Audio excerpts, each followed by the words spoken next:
He's got a nice arm slot right now. The ball's coming out lively. Same kind of action, low 90s fastball with a little movement. Got a little changeup, curve, little slider. He's going to work them all. But Irvin likes to get ahead with that fastball. And he does. Strike one. He's facing Scott Podsednik, a guy who gave the Angels headaches back in the 2005 playoffs when Chicago went all the way.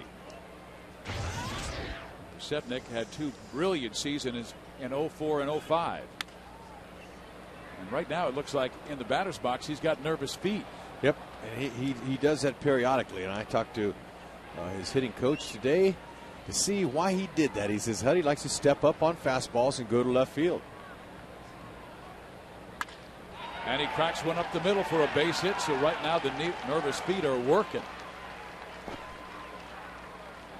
Okay, defensively behind Ervin Santana tonight, the Angels are sitting in the 8th spot. 15 teams in fielding. That's the middle of the pack. Juan Rivera, Torrey Hunter's out there again. I would have expected Torrey to play, but this guy's a gamer. After crashing into the wall, you got Ibar. Figgins is at second base again, and why not stay with Quinlan, who's hot? He's been swinging a good bat. The left-hander he'll be opposed to. So Quinlan's out there at third base, and Morales is at first. Podsednik always a threat to go in those two seasons I talked about, 2004 and 2005. He totaled 129 stolen bases. Now, he's a bit older, 33 years old, and he's coming from the minor leagues. 3 steals this year, and he's also been caught 3 times. Irvin throws over, and Scott gets back. Podsednik began the year with the Colorado Rockies organization, but just before they broke camp, they released him, and he signed with the Chicago White Sox and agreed to go to AAA and hit well there. And just about 3.5 weeks ago, he was recalled. They don't have a leadoff hitter per se, so they need. He goes. Hit sharply in the hole, right center, and the hit and run perfectly executed. Podsednik to third base, and Ramirez holds at first. White Sox starting off hot. Sean Figgins he vacated second to cover the bag over there because of the steal by Podsednik, left that hole wide open. Podsednik took a peek back. He knew it was through. And it's a good thing that ball didn't get all the way to the wall, or he would have scored. Figgy did all he could to put the brakes on to glove it. So a good start for Chicago. First and third, nobody out against Ervin Santana. Santana missed 6 weeks with a right elbow strain this year. First game against the Boston Red Sox, gave up 3 runs. Jermaine Dye's been carrying the load this year, especially for the home runs for the White Sox. He's got 11. First pitch, strike one. He went with that breaking ball at 81 miles an hour. Irvin wants to keep it down. He will give up a run if he can get 2 outs with a double play.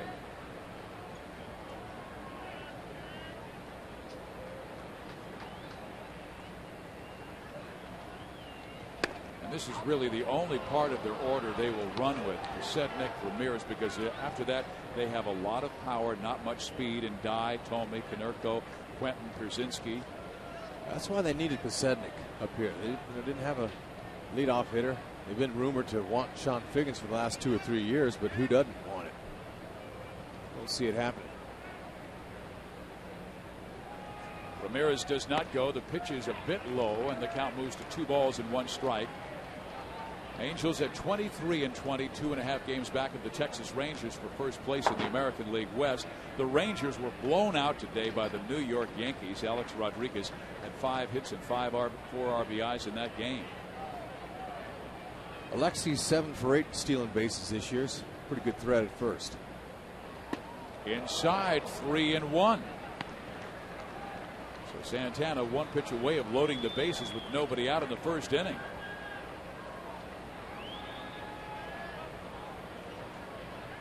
Guy with tremendous powers. No one has more home runs in the American League since 2005. He has belted 148. That's why he's hitting third. Runner does not go. The pitch is swung on and a loop to right field. This was for Podsednik. Around to third is Ramirez. Abreu brings it to second base. It's a 1-0 Chicago lead. Wow, that's a rude awakening for Irvin. Now the White Sox, they haven't been exactly red hot all year. They're down at the bottom of the league in hitting. coming in 243, tied with Oakland for last in the American League. But so far in this one, there's an outside pitch, might have been ball 4, but Dye just reached out and picked him up another ribby, which is his 27th. Good piece of hitting there. Chicago dead last in the American League in batting and runs scored, last in hits. They're also struggling at their power game, 9th in home runs when they led the American League last year with 235. And here's a guy who could belt it a long way, Jim Thome. 1st and 3rd again, nobody out, and already a run home. Angels won yesterday 10-7, taking 2 of 3 from the Los Angeles Dodgers. The pitch is swung on and belted to right field. That's a base hit. In comes Ramirez to make it 2-0.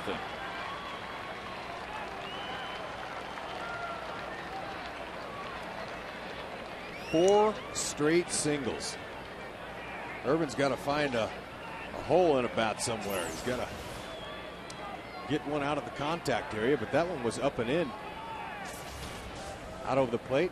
Thome raked it by Morales at first. And this is not the start that Ervin Santana expected, not after coming off a brilliant performance against the Seattle Mariners and losing the ball game. 1 earned run in 6 2/3. Walked 2, struck out 3. Right now, Chicago came out hot.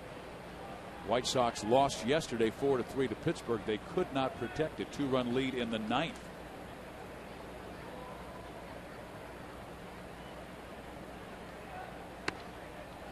Slider misses outside, and Ozzie Guillen, their manager, did not manage the last 2 games versus Pittsburgh as he returned to Venezuela due to a family illness. And he is expected to rejoin the team for tomorrow night's game. Bench coach Joey Cora has managed the club in Guillen's absence. 1-0.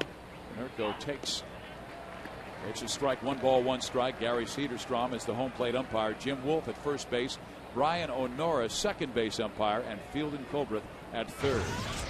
Paul's been swinging a hot bat lately. Last 14 games, he's hit .349, raising his average from .291 to .307. So Ervin wants to try to keep it down, have him hit it at somebody. 2-1.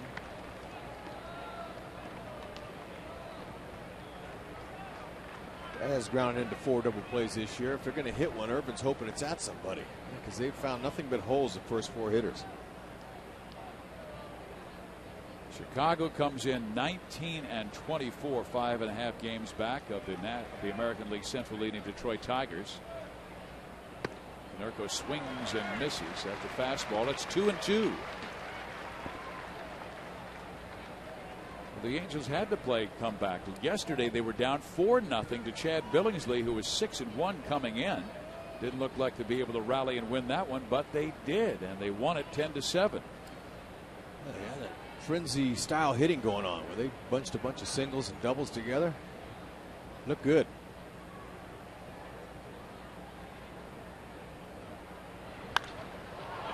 In the air, right side, Sean Figgins. That's the first out for Santana in this ball game. That ball hung up there for a long time. He just missed that one.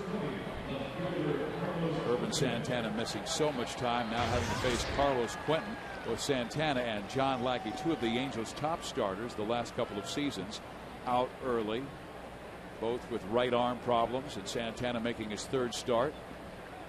They have a huge responsibility in overtaking the Texas Rangers to win the American League West. The Angels have won the West 4 of their last 5 years. Quentin takes a strike, and Carlos in a little bit of a slide, just 2 for his last 12, and that's since he missed 5 straight games with a left heel injury. And this guy is a marvelous talent, finished 5th in the American League last year in the most valuable player ballot. Yeah, he's a guy who crowds the plate. Crowds the plate's not afraid to get hit, doesn't wear any body armor. Tough guy. Got a good quick bat. Likes to pull his homers. Having a down season to start this year, just .223, 8 home runs.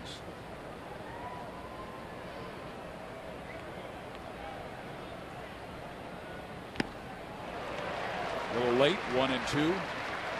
But he had 36 home runs, and we might remember that he broke his hand at the end of the season, and he was leading the league in RBIs and home runs at the time. But Quentin could not finish. The Chicago White Sox would win the Central without him, going 89-74, finishing one game up on Minnesota for first place. The 1-2 hit well center field. Hunter racing back. It's over his head and up against the wall. Dye will score. Thome is going to be held at third base, and into second base with a long double is Carlos Quentin. 3-0. Quentin's coming up hobbling. Maybe it's that heel again. Joey Cora is going out. Herm Schneider, the trainer.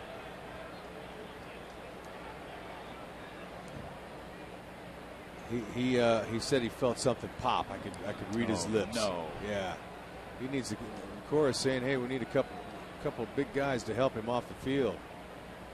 But you know, a player can tell you if he felt something pop, if there was something going on there, and I could read his lips saying, I felt a pop. Oh, that's really a shame, because he's such a wonderful young man and meant so much to this team last year, and he absolutely crushed this pitch to center field. I mean, Torrey Hunter. Ooh, man. Well, he made it to second base, though. Good for him. Wow. Yeah, you could just the way he was showing that separation there. We will see Brian Anderson come in the game to pinch run for him.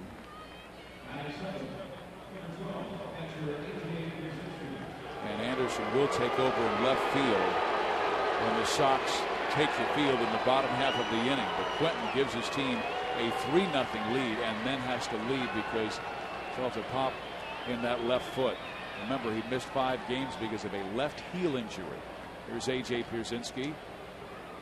Angels halfway with their infield, and there's a shot to the shortstop, Ibar. His throw home is in time to catch Jim Thome, and that's the second out of the first inning.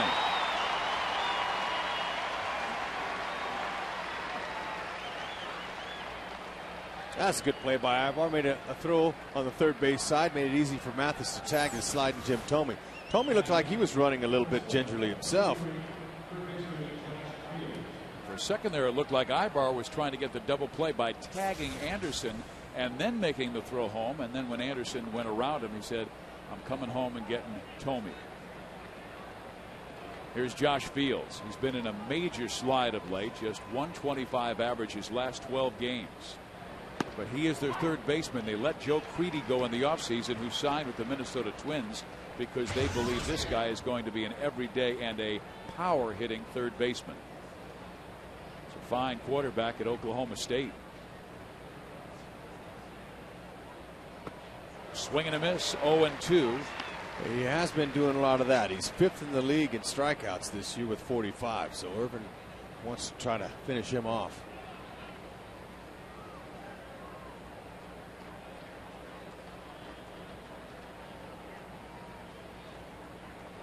Two on, 2 out, 3 home. Santana just steps off. Angels went 5-5 on the recent road trip in Texas, Seattle, and against the Dodgers. They've won 5 of their last 7, and they've tied a season high 3 games over 500. Here's the 25th pitch of the inning, a swing and a chop foul. It'll stay 0-2. Yeah, Irvin just having a hard time missing bats his first 4 hitters.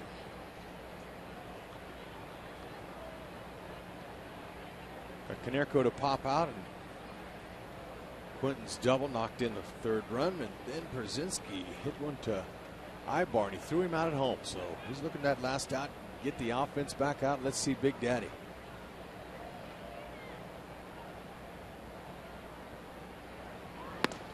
Struck him out, inning over. But Santana gives up 3 on 5 hits in the first inning. When we come back, we'll see Big Daddy back from the disabled list, Vladimir Guerrero.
do it again here against the Chicago White Sox, trailing 3-0. Here's tonight's AM, PM Angels batting order. Sean Figgins, he has been on fire with a 12-game hit streak. Then Bobby Abreu, and you see Vlad Guerrero missed 35 games. He's back in the lineup. Torrey Hunter, Juan Rivera, Rob Quinlan, Kendry Morales, Jeff Mathis, and Eric Ibar. On the hill for the Chicago White Sox is talented young lefty John Danks. He's got that 94-mile-an-hour fastball. He'll kind of sink that away a little bit from the lefties and into the righties. He's got a cut fastball. See strike one there. Curve and a changeup. His changeup he'll use mainly to right-handers. He'll throw it as an out pitch. Last 5 starts, he struggled a little bit. Looking to get back his rhythm. Throws hard, and he's pitched well against the Angels. And I'm not sure if I've seen a team defend Sean Figgins this shallow at third base with Josh Fields all on the infield grass. Usually they're on the cut of the infield grass, and he slashes one to right field. Make that hit streak 13 straight games. Nice. Keep the streak alive in the first at-bat. Takes the pressure off you the rest of the time. Now he can go to work and get that running game in order. Defending behind. Danks. Receive the second. Now Brian Anderson comes in. The second went from center field to left field. Jermaine Diane Wright's got a good throwing arm. This kid, Chris Getz, is the second baseman, along with Alexi Ramirez. See A.J. Brzezinski. And there's a change in the outfield because Carlos Quentin taken out of the ball game, injuring his foot. Brian Anderson stays in, plays center field. That moves Scott Podsednik from center to left. Bobby Abreu up. And this is the lineup that gives Mike Scioscia's team balance. Figgins and Abreu, guys with speed to set the table, and combined they have an on-base percentage of over 39. Then you've got the sluggers, Guerrero, Hunter, Rivera coming up after.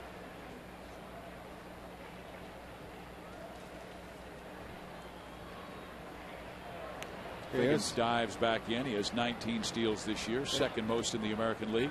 Danks does a pretty good job of holding runners. He's got 2 different moves. That one was his good move for aggressive runners, and then he has just a show-me move at times. Now, the league is 39 stolen bases, and White Sox catchers have only thrown out 2, so they're throwing mainly the pitchers are stealing off of.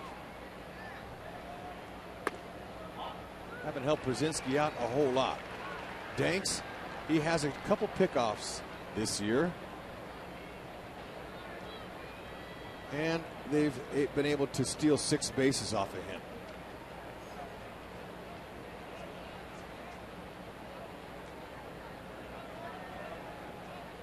Abreu has always hit the White Sox well. They're being cautious with him. He has a career .379 average against these Sox. As a matter of fact, he has the highest slugging percentage of any opponent against Chicago. .738. Maybe he'll get his first big fly for the Angels. That misses ball 4. So how about this? 2 on. Nobody out for Big Daddy. Batting third, number 27, the designated hitter, Vladimir Guerrero.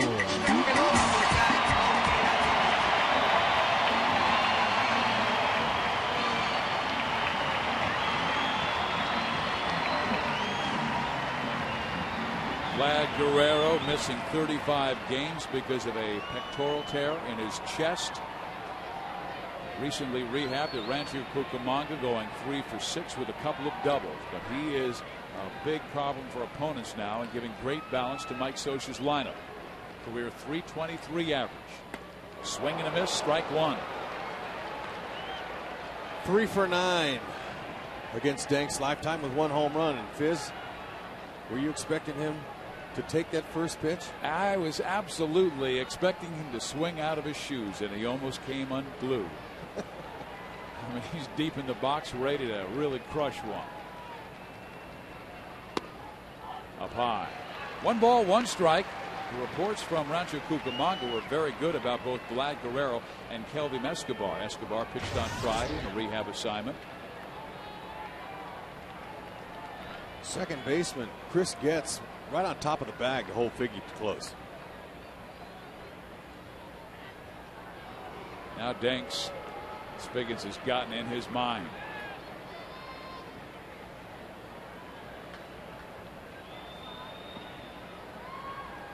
Vlad, you mentioned his career average. He's a .329 career average against left-handers in his career. Always hits them well. And he will be the designated hitter for quite some time until the trainers let Mike Scioscia know that Vlad is ready to play right field. Now, he's been out there doing drills with Dino Evil and Ron Renicky.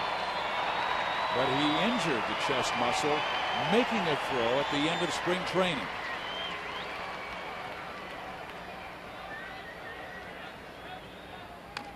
Foul.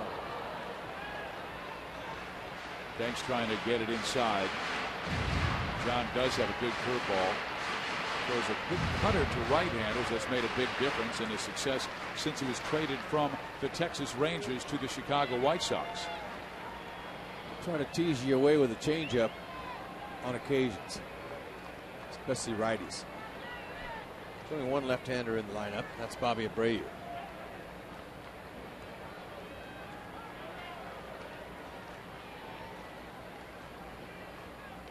In the dirt, blocked nicely by A.J. Pierzynski. No advance by Figgins or Abreu.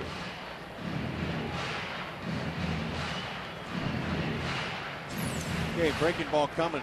Pierzynski blocked it with his shin guard. John Figgins is ready to advance. For some reason, wherever that guy goes, A.J. Pierzynski, opposing fans always boo him. Runners go. Pitch is swung on. Ground ball to short. Ramirez only play first base.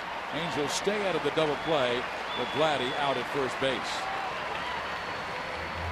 That's why they move the runners sometimes. Vladdy hit into a ton of ground ball double plays last season, led the league. And that's exactly why the Angels, despite their high average, and despite the fact that they get a lot of singles, stay out of a lot of double plays because they move the runners, they steal a lot of bases. Now Torii Hunter, and this young man has been busy. Yesterday he slammed into the wall, making a brilliant catch at Dodger Stadium, and then stayed in the game, got a couple of hits, drove in 3 runs, helped the Angels to a 10-7 victory, and then got on a plane, flew to Arkansas for his grandmother's funeral. His grandmother Zelma Louise passed away last week at the age of 94. And then this morning, Torii got up, back on an airplane after being at the funeral, flew back, got into Southern California at 3 o'clock, and immediately came to the ballpark. He said, I was able to get 3 hours sleep on the plane, so I'm in good shape. Nice. That's all he needs. That adrenaline, and he's carrying the team. That's a good hard heater. Yesterday, wow. He ran him into the wall. But he has the mind and the presence after that play to hold up his glove and let him know he made the catch. Unfortunately, he's back. And he gets a base hit his first time up, knocking in 2 runs. Pasetnik's throw cut off. It's a 3-2 ball game. Torie's still in the driver's seat, driving the bus. That'll help Irvin big time. Got a fastball.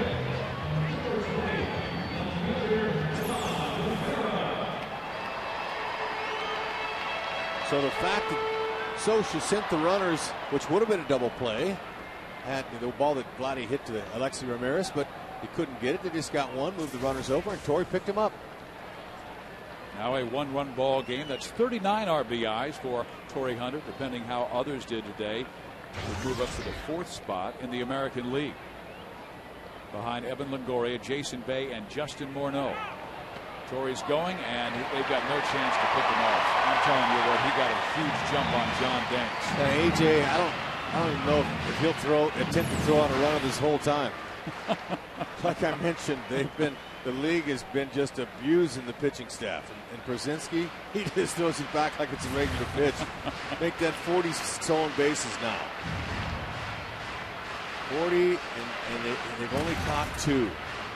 Number 9 for Torii Hunter, who has 18 RBIs his last 14 games, and 8 in the last 3. He had 3 on Saturday, 3 yesterday, 2 so far today. And he's facing a guy who leads the major leagues in average versus left-handers. Juan Rivera, 469. Good point. So Juan wants to be ready to fire and possibly tie this one up. I totally expected Hunter to not play tonight. That collision into center field, and Mike Scioscia was telling us he was sore all over his body, came out because of the tightness in his right leg. But he told me, he said, I feel good. And I said, are you saying that because you want others to believe you? And he goes, Fizz, I'm old school. That's you right. play. It's perfect. Exactly. You play. Unless you got a broken leg. You play. And he does that very well. Always smiling. Absolute joy in the game of baseball. Rivera, another nice block by A.J. Pierzynski. That's 2 that have been in front of the plate, bouncing up, and A.J. smothered. Yeah, man, that ball bounced like 4 feet in front of home. A.J. does a nice job of keeping it in there. And, you know, he wanted to go through Juan Rivera in the batter's box, but that's the batter's box. That's why they call it the batter's box. You know, he has every right to stand in there, and you can't push him out of the way. At least you're not supposed to. Danks has recorded 1 out this inning, and he's getting ready to throw his 20th pitch. Juan takes it. It's called 2-2. He thought it was a bit high. It's a changeup, though. Very hittable. Probably was a little disappointed and slapped that ball down the right field line. He's good to the opposite field, but he's been pulling that ball for some power lately. That's what they want to see out of him. 4 home runs, looking for 5. Down the line, foul.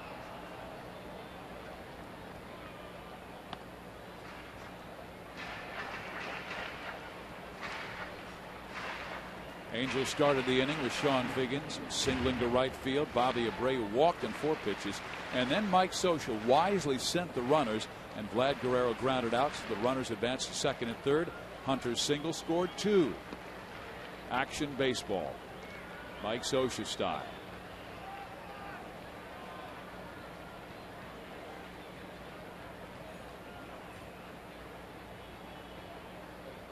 And Danks, I'm telling you what, Figgins was in Danks' mind. Hunter's now in Danks' mind. And remember how we were talking about Matt Palmer being in that incredibly great rhythm when he was going 5 for 5? When you have to step off constantly, you're frustrated with your rhythm. You can't find one. You better believe it. That's what they want. Hunter goes. Pitches swung on and missed. Throw to third. Safe. But Rivera strikes out at the plate.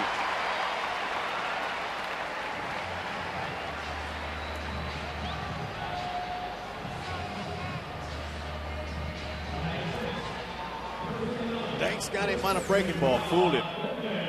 Didn't fool Torrey Hunter. Like a changeup on the outer half. Torrey gets in there. A little bit of a throw off the bag. No problem. Hunter's not only playing with a sore body after that collision, but he's stealing 2 bases in the first inning. Old school. There's Rob Quinlan. Boy, he has really been hot the last 2 games as Hunter's at third. Maybe a ball in the dirt could tie this game up. But Quinlan 5 for his last 9 after 3 hits his previous 11 games. Low. Another good block by Pierzynski, or the Angels would have tied it. Danks is really making his catcher work. John's thrown 24 pitches in the first inning.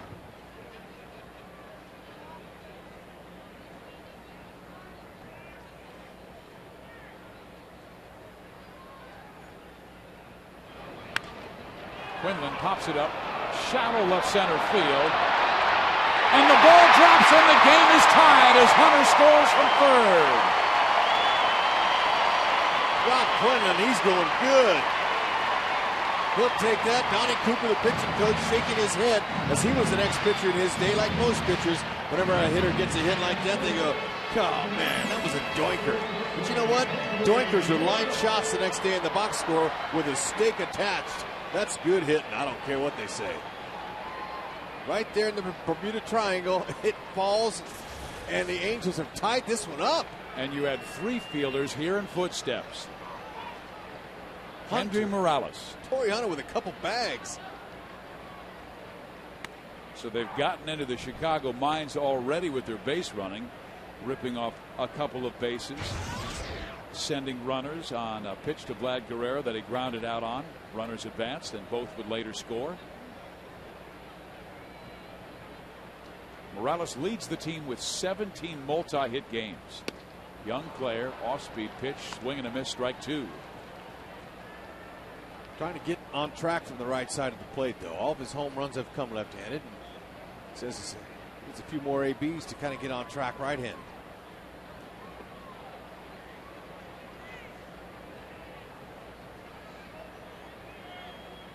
Windland does not go. The pitch is swung on, hit to center field rather deep. Anderson back, still going back, and makes the catch up against the wall. But the Angels score 3 runs on 3 hits. Hunter with the big base hit, stolen bases, and a run scores that ties it.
The Big A on a beautiful Monday evening. Great fireworks show, a patriotic fireworks show after the ball game. Today's broadcast is on AFN, the American Forces Network, broadcasting to the U.S. Armed Forces, serving in 177 countries and aboard ships at sea. They're watching around the world in Iraq, Germany, Italy, Southwest Asia, South Korea, and Japan. Welcome, and thank you so much. Chris Getz will lead things off. Santana faced 8 in the first inning. That's a new game, just like him taking the mound last inning. Getz pops it up over near the Chicago dugout. Mathis there, but it is in the 3rd row. Young man in a green shirt was able to come up with the baseball. There is Jeff Mathis. He's one of the most athletic catchers in the game, and that young man has a souvenir. Got a front row seat, not bad. Good living. Chris Getz was 25 years old, went to Wake Forest, then to the University of Michigan. Sends that one foul, and that will get out of play. And how about this? You know the battle between Michigan and Ohio State? Right. The first hit he had as a major leaguer was against Kansas City's Josh Newman. Where did Josh Newman go to baseball, play his college ball? Ohio State. So Michigan got Ohio State for his first big league knock inside with the heater. Yep, he's a young guy. They really like him. Quick, got good hands at second base. Got a good looking spring. Hit sharp, base hit right field. So just like the first inning, the leadoff man gets on. So Santana has given up 6 hits already. Look at that beautiful family. That's my mom on the right side, Betty. My wife is in the center, and to the left is my daughter Ryan, who is just graduated from Chapman University, Panther 2009 alum. Way to go. That's my niece Alexis, Physios. The white hat, and my in-laws over there. Nancy and Cliff St. James from St. Louis, Missouri. So you've had a busy weekend. Oh, man. We even had our Kid Singers concert last night. My mom and I went to right here at Diamond Club. And so a big hello to my family tonight. It has been. And thanks for picking me up, buddy, this weekend. Look at Mom, Mrs. Fisiak there. Way to go. She's all the way from Kansas City. She was a school teacher at Bishop Miege High School in Kansas City. And you can see my wife holding court.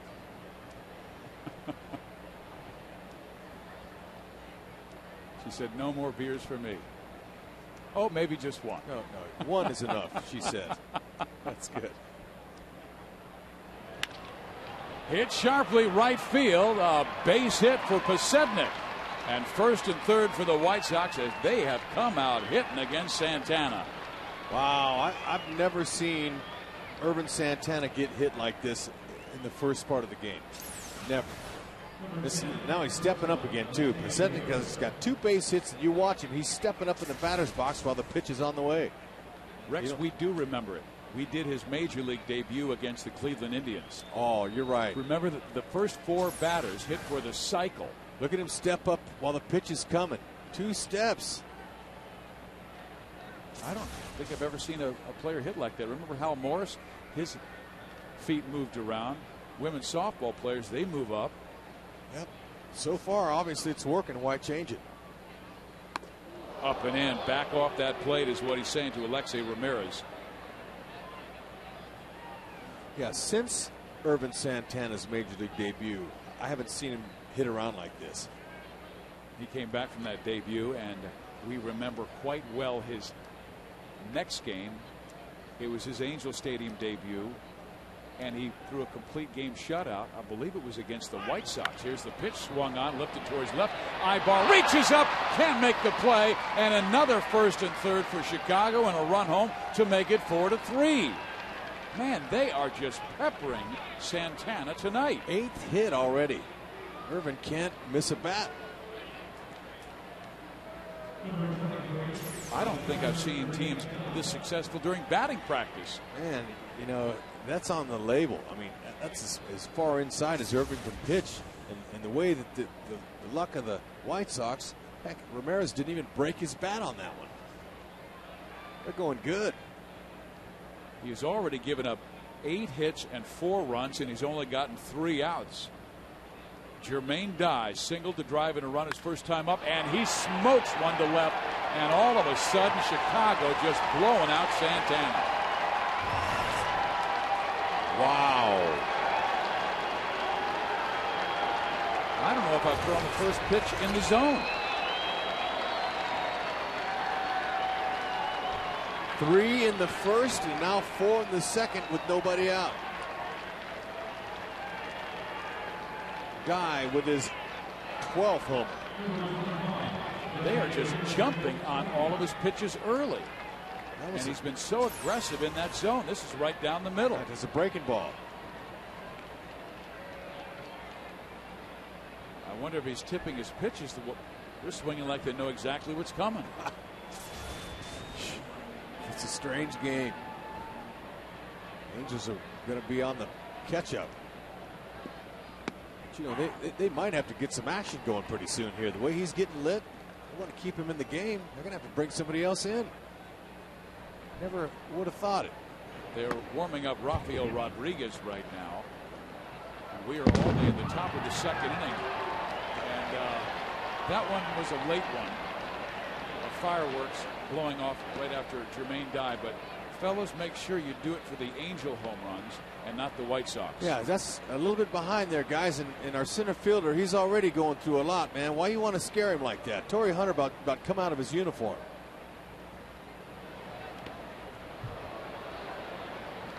Man, what was that all about? Heck, I jumped up here, and that was from the rock pile, and he's shaking his head. He said, man, it was a crazy day.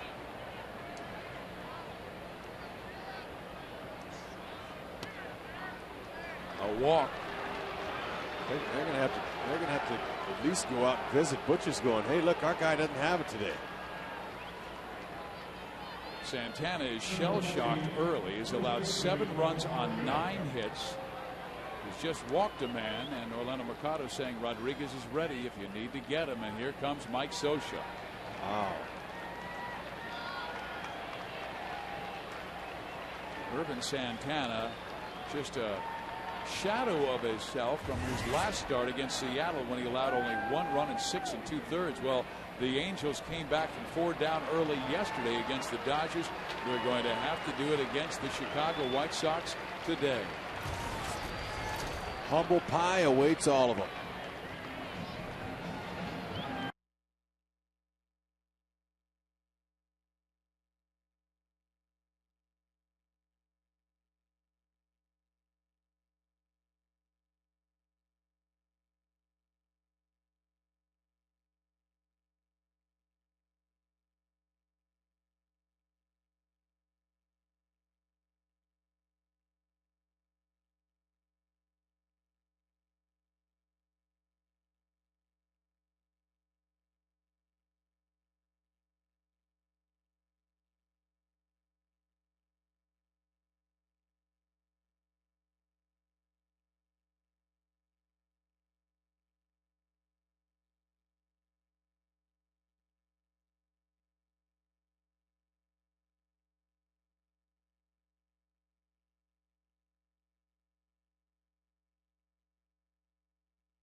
When using the password fastball at the Angels Stadium ticket window or angelsbaseball.com. Well, Mike Butcher talking with Ervin Santana on the rough evening he had. First 2 starts went pretty well, but the third one did not. So Rafael Rodriguez comes out of that pen to try and cool off these red hot White Sox. Okay, Rafael, he's going to bring a little sinking action to his fastball. Big curve and a slider.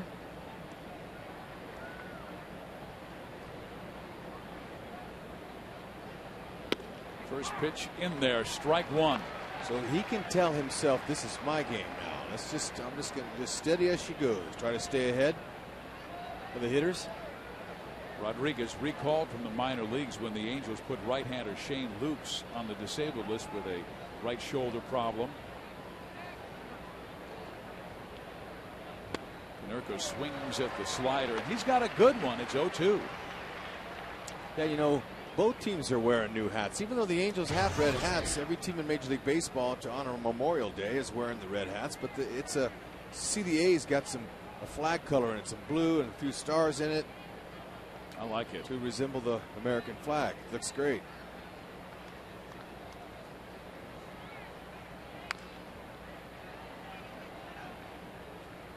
The red hats is for the Memorial Day flower, the red poppy.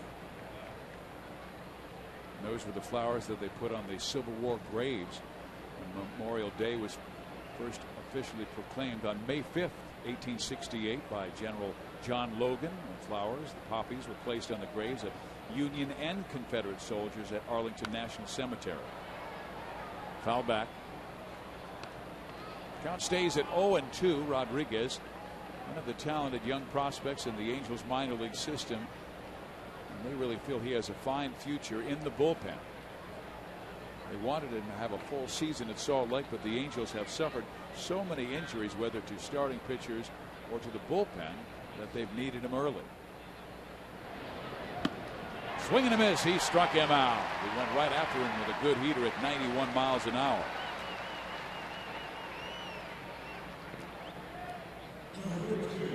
That was an elevated fastball that worked just right for him.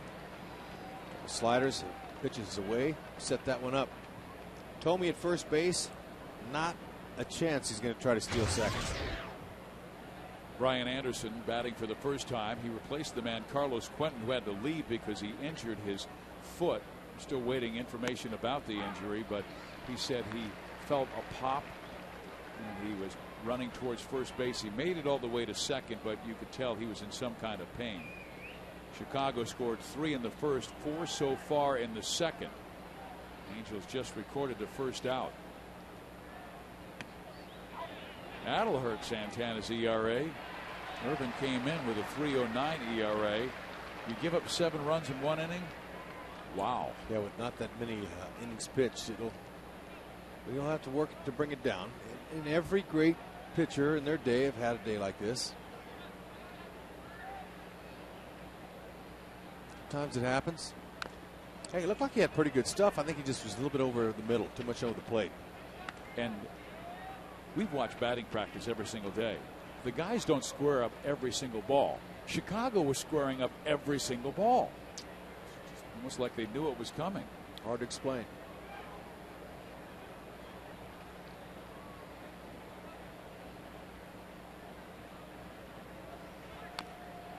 Fouled off. I remember the line from Hall of Famer Tom Seaver, who said, if I made 40 starts during the year, I would feel absolutely brilliant 5 times. He said I would be absolutely terrible 5 times. But then there would be those 30 starts where I had to grind it out. And you had to battle every step of the way. That's right. This might be one of those 5 for Santana. Yeah, remember, the opponents are paid to hit.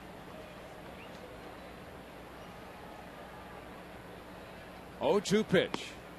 Just down low. Good spot. But good to see Rodriguez working ahead. That has been his challenge in the past. Walked a lot of batters in the minor leagues. Also suffered a lot of hitters' counts. A lot of scouts tell me that he has one of the best sliders in the Pacific Coast League. 1-2. It's the slider, and he struck him out on it.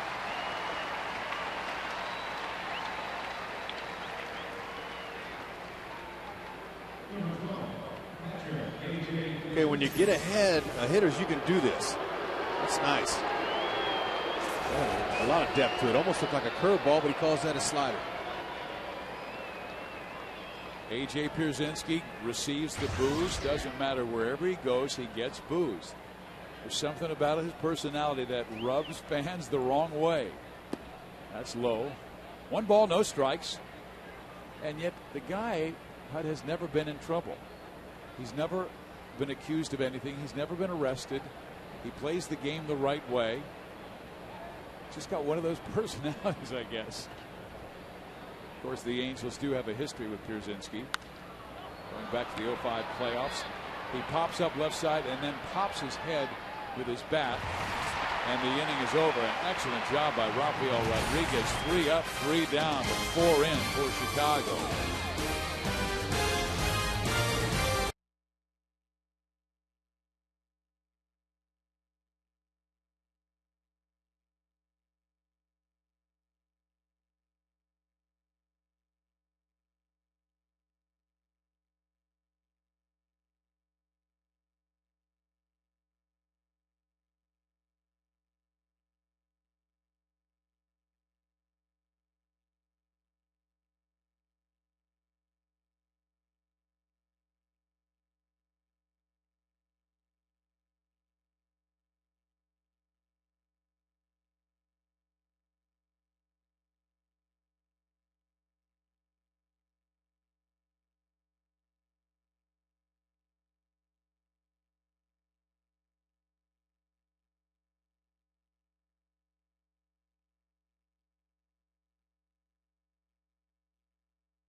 Rangers in the second inning. He will face Jeff Mathis, Eric Ibar, and Sean Figgins in the second. Strike one. Santana now out. Rodriguez in. Did a good job to end the second.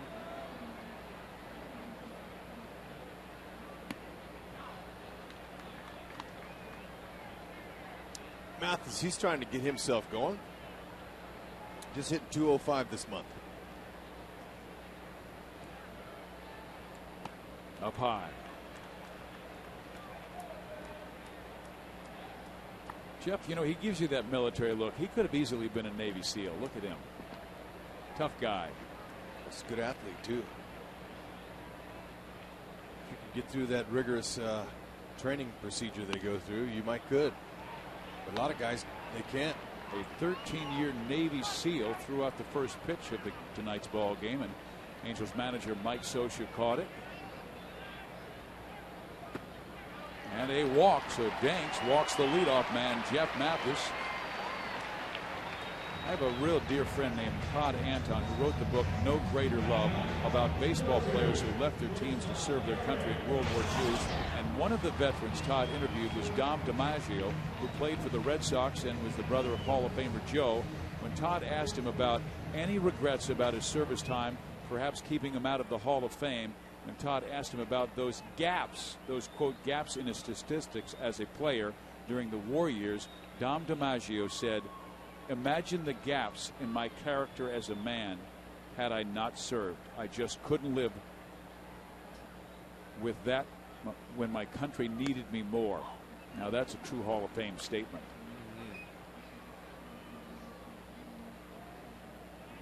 That's a patriotic shirt.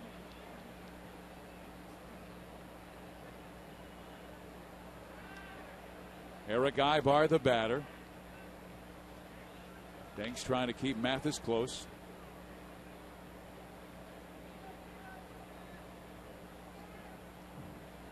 Eric had that rough game on Friday. They came back and played very well yesterday, and the Angels win over the Dodgers. Yep, Scioscia staying with his guys. He had a couple of hits, a walk, a sacrifice fly. Blake played good defense. People trying to get him home. Ibar takes his strike. 1 ball, 1 strike. And he had 2 at bats, Rex, where he totaled 20 pitches, 11 in one, 9 in another. Oh, and just if you have one of those in a week, that's good. But he had 2 in the same game. I think back-to-back at bats. Seeing a lot of pitches. That's important.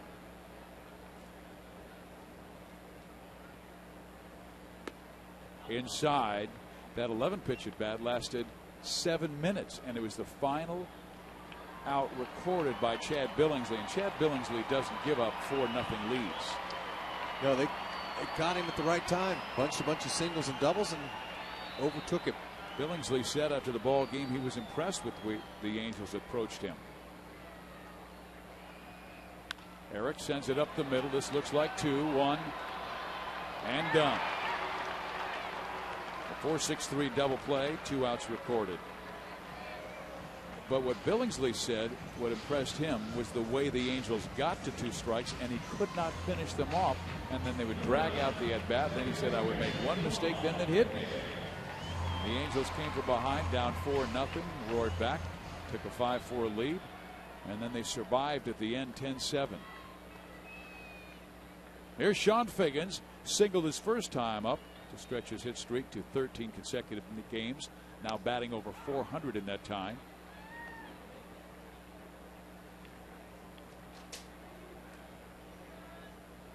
DJ Carrasco already starting to warm up.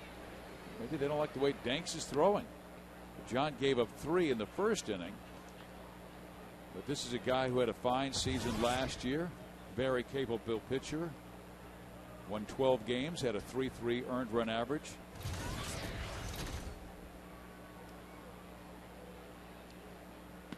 He has not thrown that well recently. There's a strike in the outside corner, 1-2. Began the year 2-0 by beating Tampa Bay and Baltimore and had an 0.95 ERA in 3 starts. And since that time has given up 21 runs in 25 innings and Figgins did not like the call by home plate umpire Gary Cederstrom. Yeah, they're having some words there. Cederstrom didn't need to clean off the plate, but he did that just so it'd give him a little time to say a few things back to Figgy. Tough play for the third baseman Fields. Gets it quickly, though, and throws out Sean Figgins, so the Angels done in the second inning. It's a 7-3 Chicago lead early at the Big A.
The entire game, because look, it started off a little bit slow, but you never know if the Angels can come back and catch up. They've been doing that with regularity lately. Angels roared back from, remember, a 4-0 deficit against a great pitcher, Chad Billingsley, yesterday, and won the ball game 10-7. Now they'll have to do it again against the Chicago White Sox. Rodriguez, first pitch, good slider in there, strike one. This is the best command I've seen of his slider. He was with the Angels for a while, then was sent back to the minor leagues at Salt Lake. You know, he's taking the mound like this is his game, just like he should. Good point. Yeah, I mean, it's early in the game. He's saying, all right, I'm starting. This is mine. I'm going to pitch like it. He says the meal money's a lot better up here than it is in AAA. I like it up here better. I want to pitch to stay. It always gets back to meal money for you. Well, that's the truth. You just like to eat. Hey, there's a big difference between meal money. Popped up right side. Bobby Abreu there makes the catch. And the Chicago White Sox do not have their leadoff man on for the first time in the ball game. Fields is out in a pop to Abreu. This is 4 straight White Sox he's retired.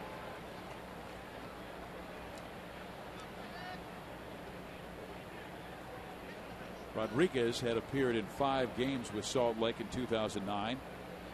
No record, but a 108 earned run average with 1 save. He had allowed only 1 earned run in 8 1/3 innings. So maybe that major league experience helped him gain that confidence. Went down, dominated again, and Scioscia called him back. And Shane Lukes went on the DL with a right shoulder problem. Here's the kid Getz, who got the White Sox off to a good start in the second inning by singling to right field. And he had been in a 6-for-40 slide his previous 11 games.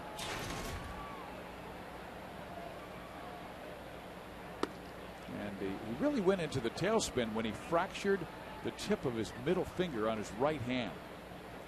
Oh, that'll do it. Any kind of hand injury or finger injury for a baseball player, it's not good. But he played through the pain. In a bit of a slump. Lowered his batting average to 244 coming in, but then a line singled and a run scored, and the base hit by Alexi Ramirez in the second. Line drive, base hit left field. Gets going for 2. Throw to second base. Not in time. A double for Getz. Guy was quick around the base. Juan Rivera, nice throwing arm. Challenged him and he made it. Getz didn't hesitate out of the box. Okay, that's an outside pitch. He hit it exactly where he wanted to hit it. Now, if he throws a little bit to the left, they might have had a chance at him, but I doubt it. Good late slide, get you there quicker. Scott Podsednik with a runner at second base. Podsednik is 2 for 2. White Sox already have 10 hits, and we're just starting the third inning. There's a tapper to the right side. Morales has it. Gives it to Rodriguez. Out number 2, moving to third, and the play Getz. Angel fans, are you looking to break away this summer? If so, head out to the Big A this Wednesday, May 27th, as all fans in attendance ages 21 and older will receive a mystery scratcher that could win you a weekend getaway to Pechanga Resort and Casino. Other prizes include vouchers worth up to $100 redeemable at Pechanga. Everybody's a winner, so you cannot afford to let this promotion pass you by. Purchase your tickets at angelsbaseball.com. Rodriguez first pitch low.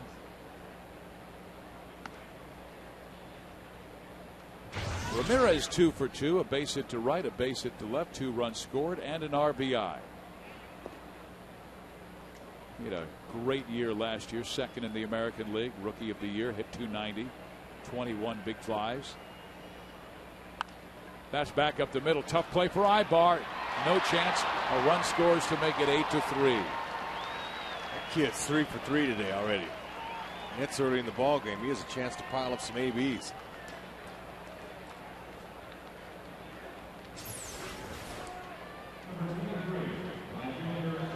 Yep, you hit it back to the pitcher and he don't feel it. You got a great chance for a base hit, especially if you have a little speed.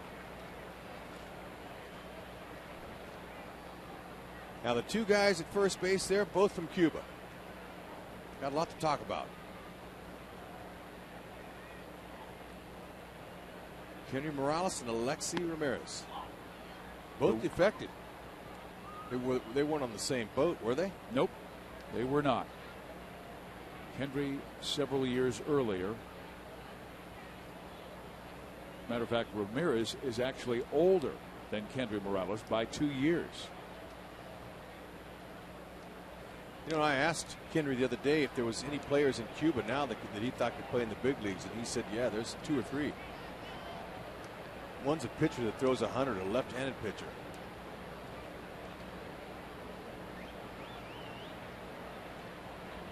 It's a baseball-rich country. The Angels wearing that Preston Gomez patch on their sleeves, and Preston Gomez from Cuba, he said if that nation ever changes their political future and allows baseball players to come to the States, he said you will not believe how many great athletes will be playing in Major League Baseball. That's their first love. Jermaine Dye swings and fouls it off. Jermaine is 2 for 2 in the ball game with 4 RBIs already. As a matter of fact, the first 4 batters in the lineup are 8 for 9. Podsednik had to throw a wrench in there by grounding out here in the 3rd inning. Never expected this.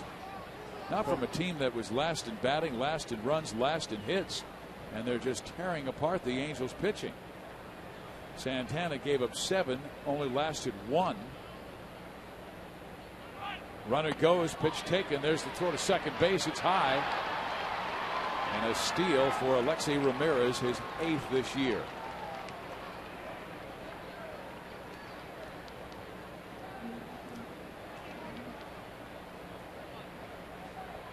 The Chicago White Sox led the American League and the major leagues in power numbers last year. They averaged 5 runs per game. They're averaging under 4 this year, but they have 8 tonight against the Angels in not even 3 innings. Joey Cora running the ship because Ozzie Guillen, their manager, returned to Venezuela due to a family illness. There's a walk to Dye, so he is on for the 3rd time. The batter's Jim Thome.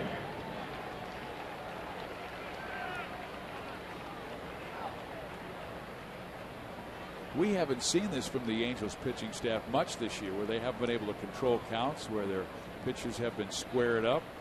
That's first time all year we've seen a pitcher only last one. Thome takes low. Mike Butcher, he's going through the challenges here. He'll be able to right the ship. He's got Joe Saunders going tomorrow against former Angel Bartolo Colon, who won a Cy Young Award for Scioscia. Outside. 2 balls and no strikes. Gavin Floyd goes Wednesday night for Chicago against Jared Weaver.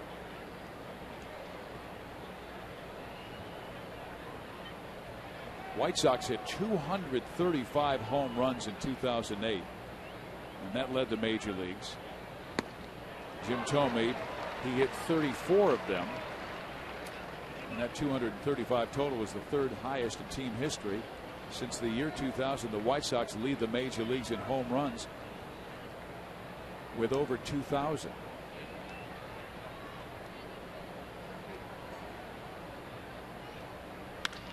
Hit well. My goodness, they're absolutely on the launching pad for the Chicago White Sox. And Jim Thome has just belted a 3-run monster, and it's an 11-3 ball game. White Sox over the Angels. 8th homer in his career.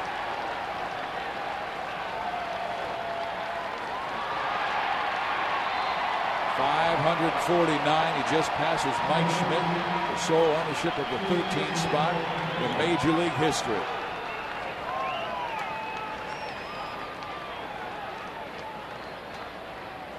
The top 4 hitters in the lineup, Rex, have been up 12 times.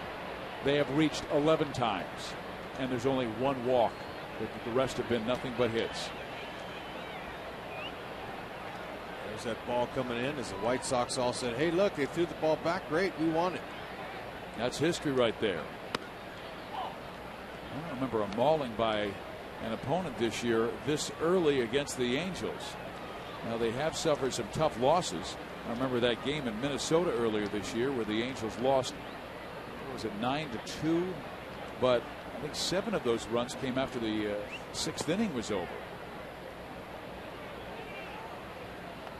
They did lose 13-1 to Toronto. That was the worst loss of the year. Okay, fastball elevated just where he likes it. He didn't get the barrel on, really. He didn't hit that as well as he's hit a lot. He's got massive power.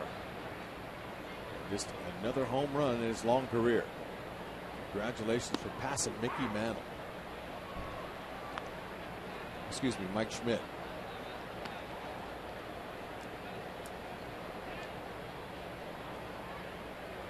So Rodriguez, who looked so smooth getting out of trouble in the 2nd inning, suddenly has fallen apart here in the 3rd. Long home run by Jim Thome. Yeah, Mickey Mantle was before Mike Schmidt, so he already passed him. Next up, A-Rod, but he's been on fire lately. Younger player, likely to stay that edge, so Reggie Jackson will be the next man he would pass. There's a swing and a miss by Rafael Rodriguez. It's a 3-2 count. But the White Sox have 3 in the first, 4 in the second, 4 in the third. You give up 11 in the first 3, you make life difficult on yourself. Well, maybe it's an opportunity to rest Torrey Hunter or somebody out there, you know, let some other guys get a chance to play, even though got a long ways to go in this game. You're right. The sooner you fall behind, the more time you have to catch up. And finally, the 3rd inning is over, but Jim Thome belts his 549th home run, 13th all-time in Major League history.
The Angels scored 3 times in the first, but they're still in the ball game, Rex. Here's Bobby Abreu to lead things off here in inning number 3. And I just wanted to give you a little bit of history of what took place tonight that tells you the Angels still in the ball game. Norm Peters just gave us this information. Norm is our great statistician here at the ballpark. Tampa Bay led Cleveland today 10-0 in the 4th inning. Cleveland scored 7 runs in the bottom of the 9th to win it 11-10. No way. Yes. That happened today. Huh? Things happen in the game. It's crazy, though. Here's Bobby Abreu. Got the strike across with the fastball. A 2-1 count. Abreu walked and scored the Angels' second run. Angels were tied at 3. Then Santana gave up 4 in the second and was taken out of the ball game. Rodriguez gave up 3 in the third. Angels want Rodriguez to give them a few more shutout innings. Hasn't happened. Former Angel Adam Kennedy had a good day today. For Oakland, they beat Seattle 6-1. He had 4 hits. Good for him. And Bobby Abreu walks for the second time.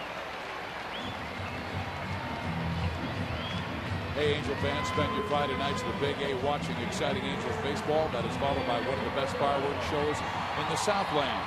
The next Big Bang Friday takes place this Friday, May 29th, as the Angels host Seattle. Great seats still available. You can go online, angelsbaseball.com, or the Angel Stadium ticket window. Maybe there's the fireworks you'll hear after this next swing. Vlad Guerrero's up. Ball 1. Vlad had grounded out his first time, but when he did, the runners were running. They advanced to second and third, and they would score on Torrey Hunter's single.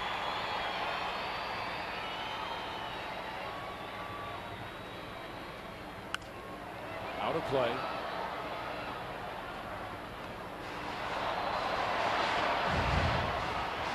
Vlad Guerrero sidelined since April 15th with that pectoral tear in his chest. He had 250 in 8 games earlier this year. And he has a great string that he's put together through the years.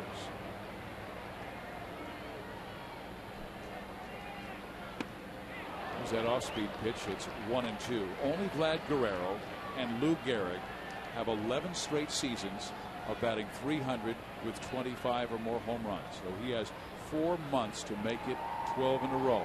Angels held their own without him. Yes, they did.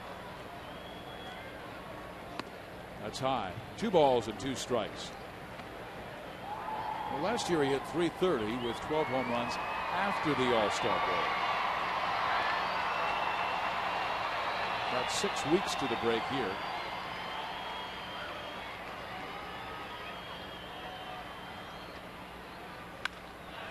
Smash to Fields. He will not make the throw, but that is out number 1 as Vlad lines out in his second at bat since coming off the DL.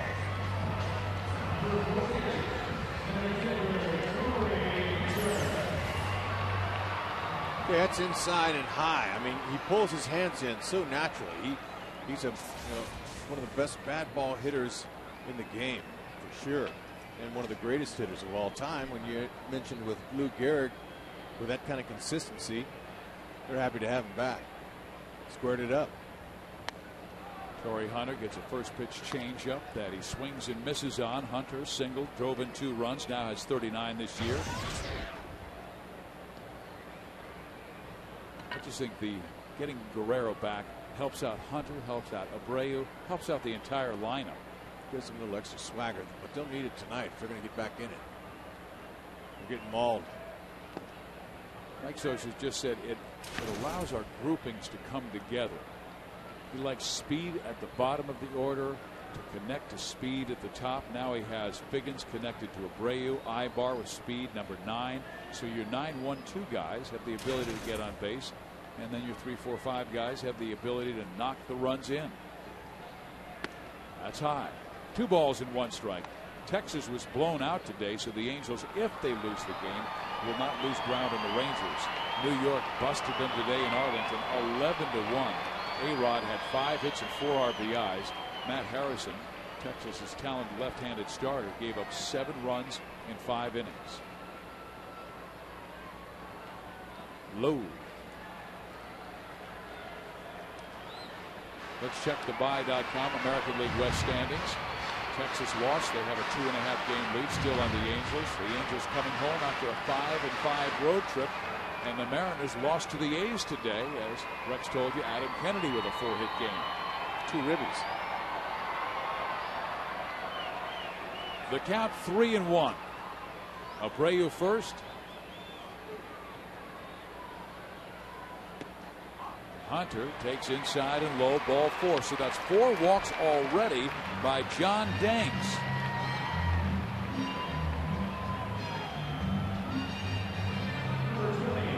Well, the Angels could cause him some concern with a big fly right here from Juan Rivera. That's how they're going to get back in it.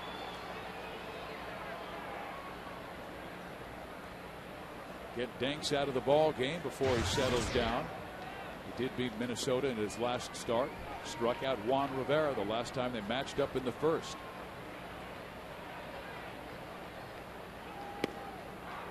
Just does catch the outside corner.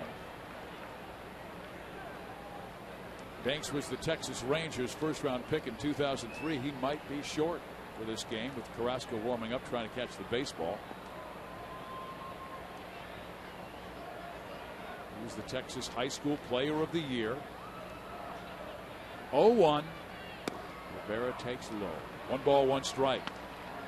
And John has a brother, Jordan, who played for the Texas Longhorns and drafted by the White Sox and has already moved up to Double-A, hitting .358. Jordan Danks, an outfielder in this Chicago system.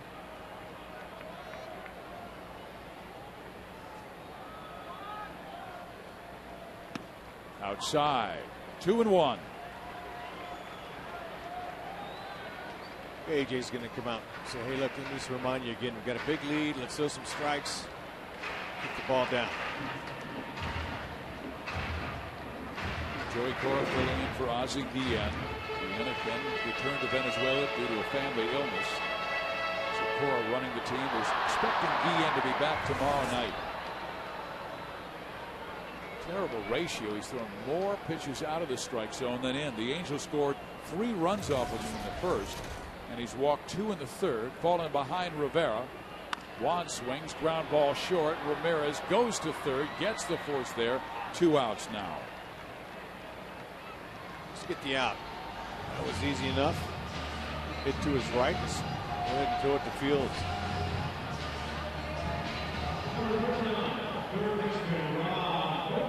Well, the Angels' Rob Quinlan was able to dump one in to no man's land in left center field his first time up. Just popped one up, and it was just beyond Ramirez and just in front of Anderson and Pesednik. Ball 1. So now he's got 6 hits in the last 3 games. Good for him. That average up to 242.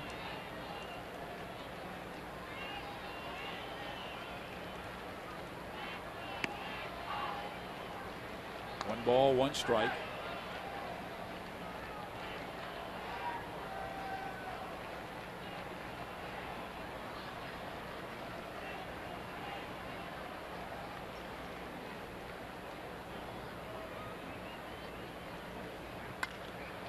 Quinlan all over that pitch and lines it sharply foul. Making that fan very happy.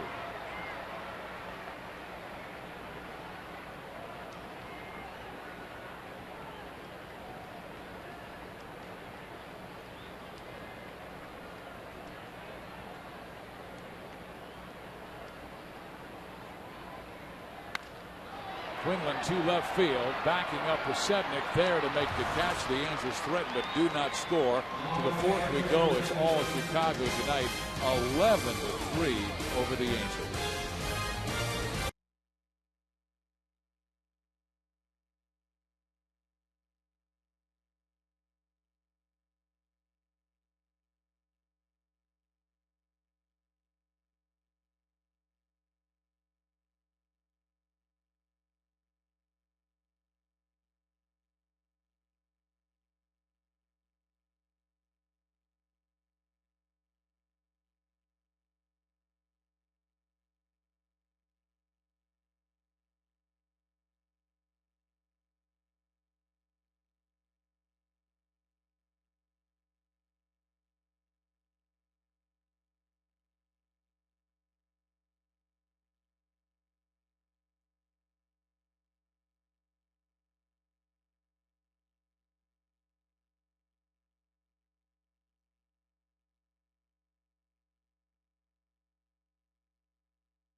Chicago has a big 11-3 lead. Here's our Aflac trivia question.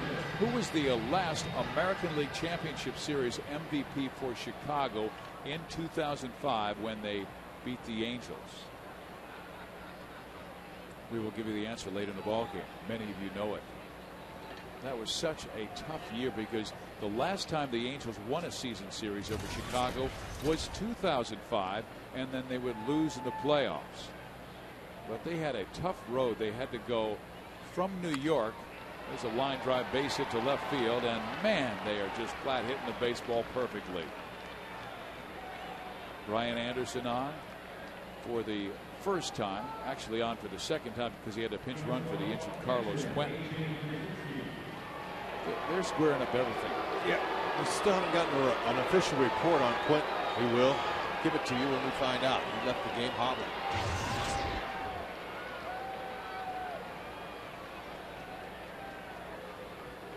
They have not been intimidated by this ballpark at all. Sox have won 11 of their last 16 at the Big A. Rodriguez delivers outside ball one. It's a Memorial Day holiday. Big crowd here at the ballpark. First of a 3-game series. Then the Seattle Mariners come in over the weekend, Friday, Saturday, and Sunday. It's thrown. Another line smash to right field. Abreu has to play it on a hop. This team is raining line drives. Maybe it's because they're saying, hey, we're hitting 243. We were in a slump for the entire season. We're bringing it out in one game. Okay, Abreu is sinking liner. He came in on it, says, I don't have a chance, but I better catch it on the short hop because there's no one behind me. So it's a good pick there. Might have had a better shot at Przinsky at first base, but he went for Anderson at second. You are correct, sir. But they have not had but that one flare for a base hit. They have all been smashes, including 2 home runs, one by Dye and one by Tomey. Here's Josh Fields. He is 0 for 2. What a shot. A strikeout and pop-up. Chicago 7 for 11 with men in scoring position. Pretty good. And they came in flat awful, hitting 246 with runners in scoring position. In the clutch today, 7 for 11. So Joey Cora, you're the new skipper.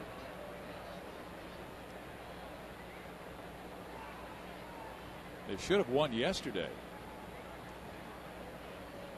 White Sox lost to Pittsburgh 4-3. They had 2 out of the 9th inning, nobody on. Then Jack Wilson hits a home run to tie the game, and Delwyn Young later has the game-winning hit. And they said their fans already driving out of the ballpark. The White Sox won this one. Let's just go home. Bobby Jenks in the mound. Nope. Got to get that final out, and it was tough to get. They didn't get it, lost the ball game, and they went 4-2 in the homestand. Rodriguez falling behind 3-1 to Josh Fields, who has very good power. Fields and Konerko, only Sox that don't have a hit tonight. Swing and a miss, 3-2. 47 pitches already for Rafael Rodriguez, who came on with nobody out in the second inning after a walk. Comey sent Santana to the showers. Came on, looked brilliant in the second. Not so good in the third, giving up 4 runs. Just caught the outside corner, and Fields knew it. Third strikeout for Rodriguez. Staying away right on the corner, right where Mathis wanted it. Good spot. Mike Scioscia's former bench coach, Joe Madden of the Rays, he got himself a 3-year extension. And he then Finalized went out today. and could not hold a 10-0 lead. Ugh. Cleveland came from 10-0 down against Tampa Bay and are leading now 11-10 in the bottom of the 9th inning. Scored 7 times in the 9th to take the 11-10 lead. Outside. What's going on with the Padres? 10 wins in a row now? They beat Arizona today 9-7, 2 on, 1 out. 11-3 here. Dodgers won big on Colorado 16-6, so the San Diego Padres can't gain much ground. The ball shot foul. Even their foul balls are line drives.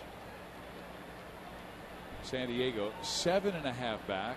The Dodgers, who continue to have the best record in baseball. The only team with 30 wins this year. They won their 31st today by 10 over the Rockies.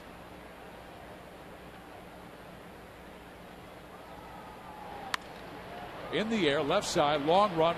Juan Rivera runs it down for the second out. So now they'll turn the lineup over to the hot hitters. The first 4 guys have been up 12 times, and they have reached base 11. Pasednik is the only man who's made an out. He's 2 for 3 with 2 singles and a 2-run score. Ramirez is 3 for 3. Dye is 2 for 2 with a walk. Thome is 2 for 2 with a walk, and Dye and Thome have belted home runs.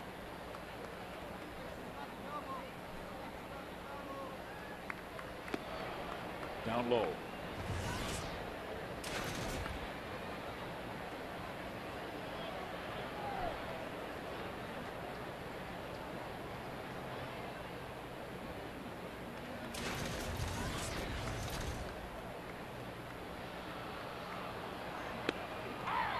Strike in there. Jason Bolger started to warm up in the Angels pen. I'm still intrigued by the way Scott Pasednik positions his feet, creeping up towards the pitcher, and he's lined 2 hits with his batting stance. He's walking towards the mound when he swings the bat. Well, Greg Walker, their hitting coach, I watched him during batting practice today, and I said, "Hey, Greg, pretty interesting style." He says, "Yeah, you know what? He's done that periodically throughout his career, but he's been hot with it. He steps up and is able to keep his shoulder in and get a lot of base hits to left field on the line." And he's got another base hit on the line. This will drive in a run to make it 12-3. Telling you what, they came out absolutely raking. They now have 15 hits in the ball game, not yet through 4 innings, and Mike Scioscia saying, man, they're squaring it up. Sure are, man. See, he's stepping up. 1-2, 1-2, right down the middle. Okay, watch him. He's going to take a half a step and then another one. Man, he starts in the back of the box, ends up in the front of the box.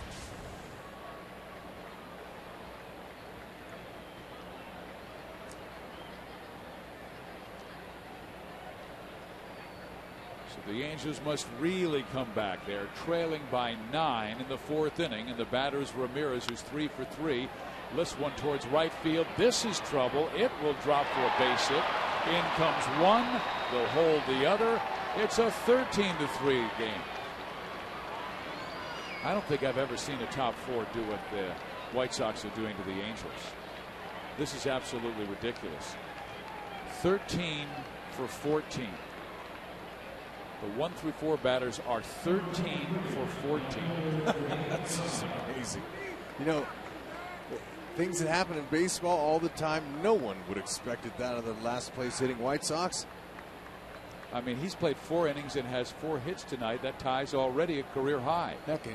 They're so hot, Rex. They're 14 for 13. You know, that's what it seems like. He's got 3 more at bats tonight, possibly. The way things are going, he might get 9. He's had 1 every inning.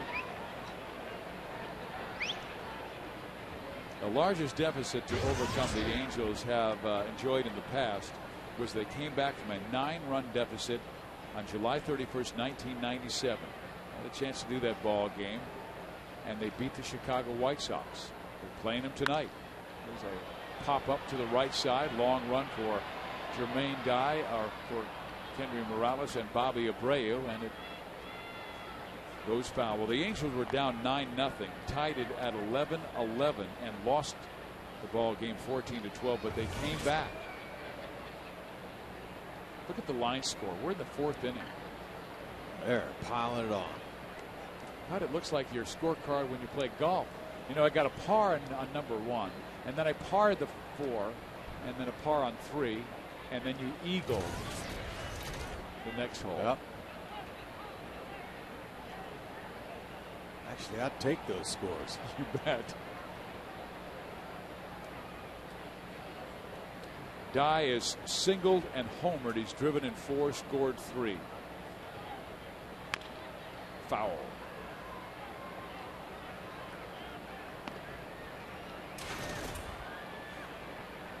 Angels may have to send Rodriguez back just to get another arm from the minor leagues, and they may have to do it tonight. Well, they'll use Johnny Allstaff. That means the whole staff, if they have to.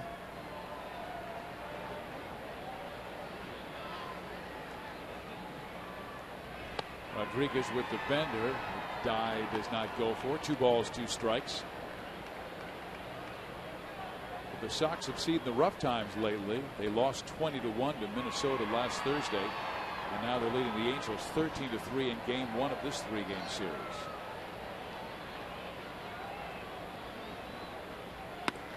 High, 3-2.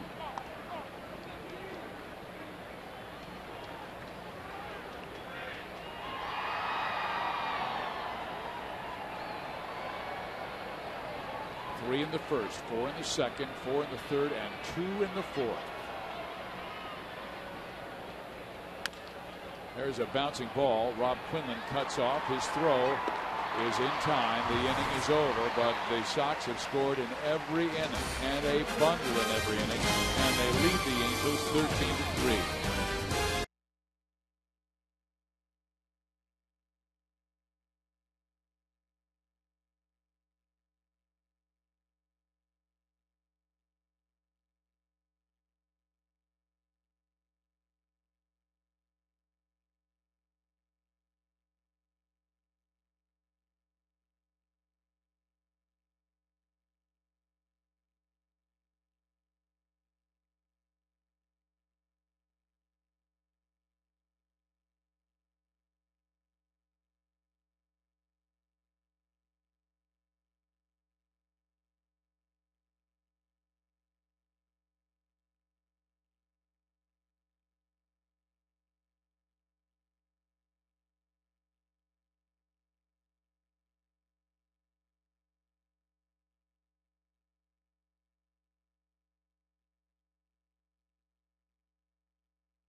Paul Konerko, 2 home runs, 7 RBIs in 5 games.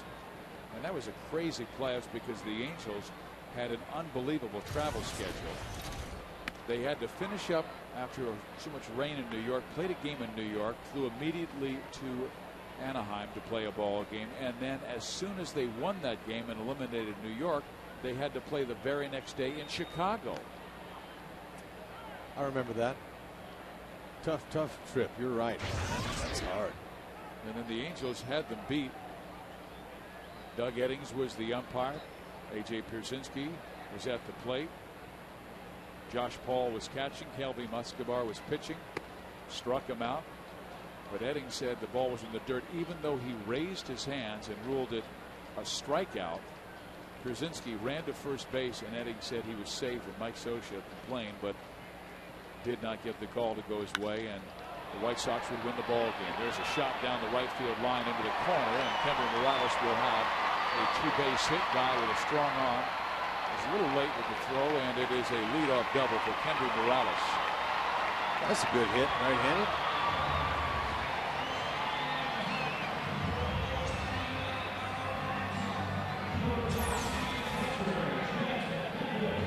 Good outside fastball there. Just short hop the wall. Henry swinging a bat both times tonight from the right side well. Angels, it's rally time.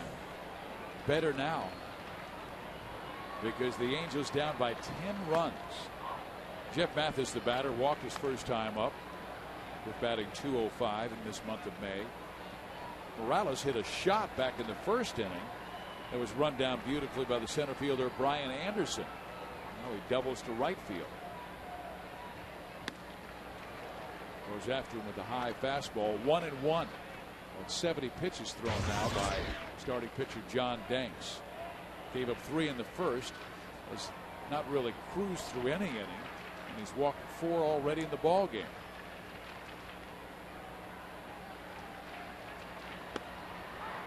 Mathis has been good in the clutch this year, 8 for 20 with runners in scoring position. Has Morales out there at second base.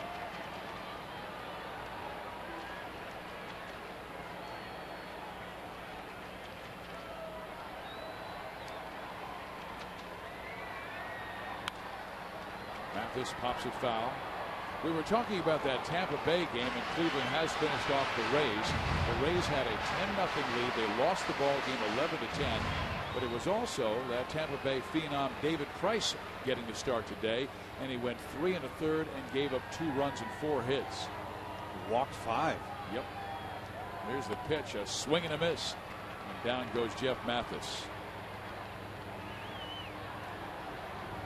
History's biggest hit is back. Don't miss a sneak peek of Ice Road Truckers at the bottom of the 7th inning. That's right, Ice Road Truckers. You seen those guys? Yeah, that's interesting business. It sure is. No, thank you. Yeah, I don't think I'd want to be on ice driving a big old huge truck weighing tons, and it's beginning to thaw. That's what they needed last time up by Mathis. Instead, Ibar grounds out to the right side, advancing the runner to third base Morales, but 2 outs now. Good crowd here at the Big A. First of a 3-game series. Colon and Saunders tomorrow night, Gavin Floyd and Weaver on Wednesday. Then the Angels will take Thursday off and then have a 3-game series with Seattle Friday, Saturday, and Sunday. Seattle lost today to the Oakland Athletics 6-1. Down low to Sean Figgins, who's 1 for 2 with a run scored. Boston beat Minnesota 6-5. The Yankees beat Texas 11-1. Phil Hughes got the win. Young man who pitched at Foothill High here in Southern California growing up. Matt Harrison took the loss in that ball game. Baltimore beat Toronto 4-1. Guthrie over Talent, and George Shore picked up his 10th save.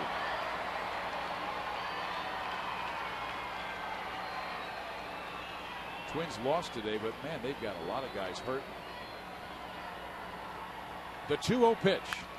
Foul back. Joe Crede has a bruised right hand. Carlos Gomez not playing for the Twins. He had 2 stitches to his head. You know that the way you enter the Metrodome, you have to come through that revolving door. Yes. He had his head on it and cut his head. Wow. And he was embarrassed, so he didn't tell Ron Gardenhire, just went to get the stitches. Gardenhire was furious with him, but when he found out how he did it, he started laughing and said, "Forget about it, young man." Wow. Seems like ball players get hurt in the strangest ways. And then Torrey Hunter slams into the wall, making a great catch, keeps playing. Figgins to center field. This should be the final out of the 4th. It is. So Danks has given up 3 in the first and shut out the Angels the next 3.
and the new Ford Advantage plan.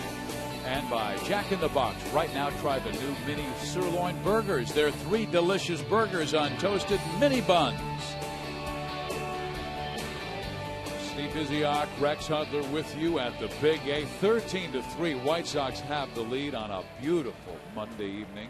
Patriotic fireworks show after the ball game. Jason Bolger, third pitcher, used Santana, then Rodriguez. Bolger's really pitched well lately. No runs allowed, you see, his last 8 games. First pitch fastball up high to Jim Thome. Thome's been on all 3 times with a single and RBI and a 3-run home run. He's got excellent stuff. Good hard fastball, curveball. This guy's strong as an ox, takes a rip.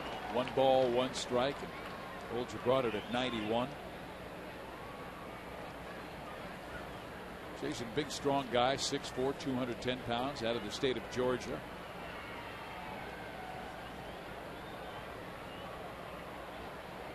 Fastball runs outside.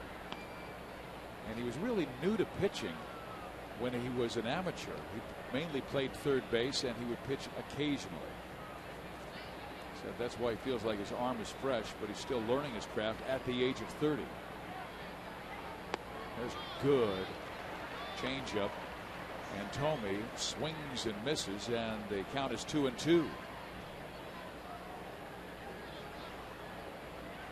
He's not allowed a run in his last 7 1/3. 11 of his last 12 outings are scoreless. It's good. Going to keep moving up on that depth chart for a nicer spot in that bullpen. Morales takes it himself. 1 out in the 5th inning. You know, this is a guy who can have a fine future with the ball club, particularly if he pitches the way he did last year. He was the Pacific Coast League reliever of the year and had a remarkable season, striking out over 70 in under 50 innings. So he has the stuff, but now we're seeing a confident look about him. Almost a look at like, I belong. Or if you can command your pitches, get in front, finish guys off, you're going to make Mike Scioscia a happy manager, and you will get your playing time. That's right. He's been able to bring it to this level this season so far. He had a little bit of a rough start, but most guys in the bullpen did. Inside. The Angels still have the highest ERA as a bullpen in the American League and the major leagues at 5.71, but before tonight it was 2.86, and then Rodriguez gave up 6 runs in 3 innings.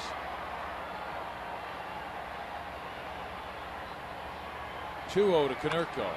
Swung on, hit high in the air, left center field, still drifting is Rivera, now leaping, and it's gone. Forget about the leap, as Paul Konerko just hit one that kept on assailing, and it's 14-3. The Sox have scored in every inning. Paulie's 7th, and this time of night, it's easy for an outfielder to lose that ball. It got up there. I couldn't see where it was going. At twilight, sometimes the ball disappears, and that's a high one. Bolger supplied a lot of that power. Got under it.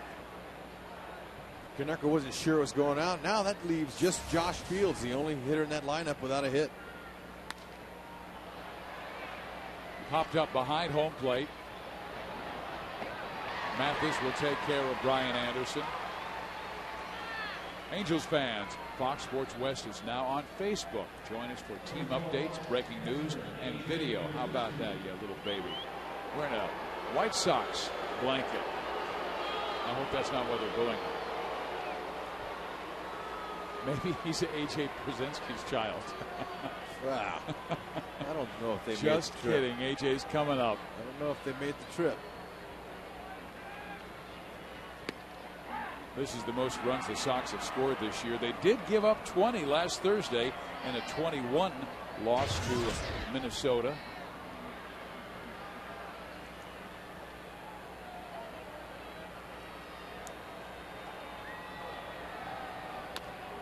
There's a tap or foul, and I was reading the quotes about that ball game from the Twins and Ron Gardenhire, and Several members of the Minnesota Twins were saying, hey, everything they threw up there, we were just raining line drives and getting breaks and getting hits after hit. And you're going, well, that's what's happening tonight by the White Sox against the Angels. They haven't had one cheap hit. 0-2. A let-up that's fouled off. Bulger can work on some things here. He's trailing by 11 runs.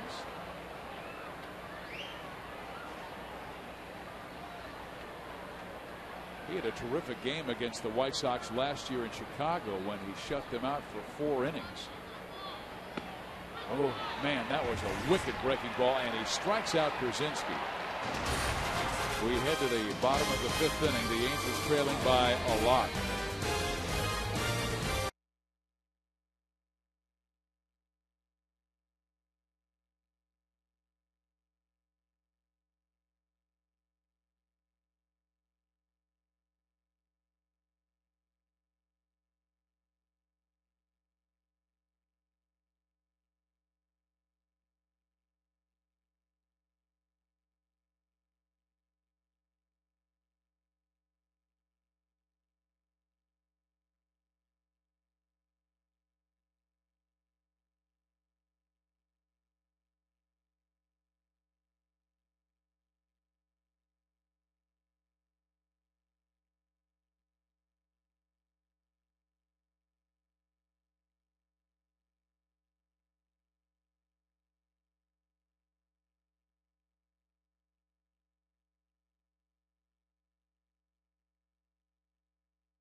Man cleaning his hands after finishing off that cotton candy. And you know what cotton candy's like. What you have to do is finish all the cotton candy and then go to the bathroom, wash your hands with soap. Cotton candy etiquette, proper instruction. Gary Matthews Jr. pinch hitting for Bobby Abreu.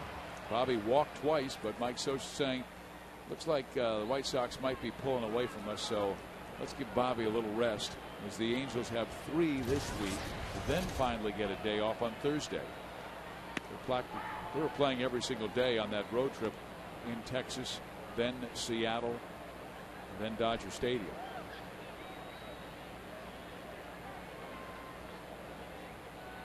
Breaking ball rests on the outside corner, 0-2. So John Danks, the recipient of all these runs.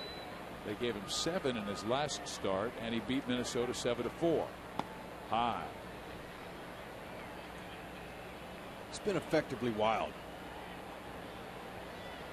A little bit out of the zone at times, but then comes back in at others. Good breaking ball, but a check swing by Gary.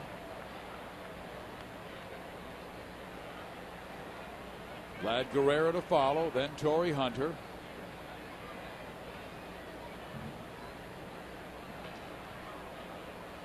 Chases a bad ball out of the strike zone and strikes out. A good changeup that faded away from Matthews. Okay, this is a good spot. He threw him a high one in, and then he comes back with that changeup on the outer half. And the same arm slot as an arm speed as a fastball, but he holds that ball back in the palm of his hand in the last 3 fingers. They call that a circle change. And he's able to get it. His command's been all over the place with the 4 walks. But he does throw tough pitches to hit with a lot of movement. As a matter of fact, John has the highest percentage of swings and misses in the American League. 29%. Justin Verlander, great pitcher, 98-mile-an-hour fastball for the Detroit Tigers. He's second at 28.2. And if you would have told me who has the highest percentage of swings and misses, Danks or Verlander, I would have gone Justin every time. 1 ball, 2 strikes. Vlad Guerrero. Howie Kendrick moving to the on-deck circle to hit for Torrey Hunter.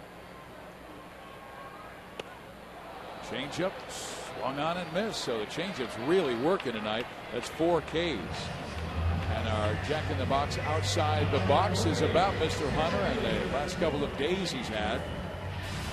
It's a highlight reel, this guy. Torrey Hunter crashes yesterday into the wall. Came out unscathed, came back and got a knock. He's got one tonight, too. 2 RBIs. He's got 2 stolen bases on the night.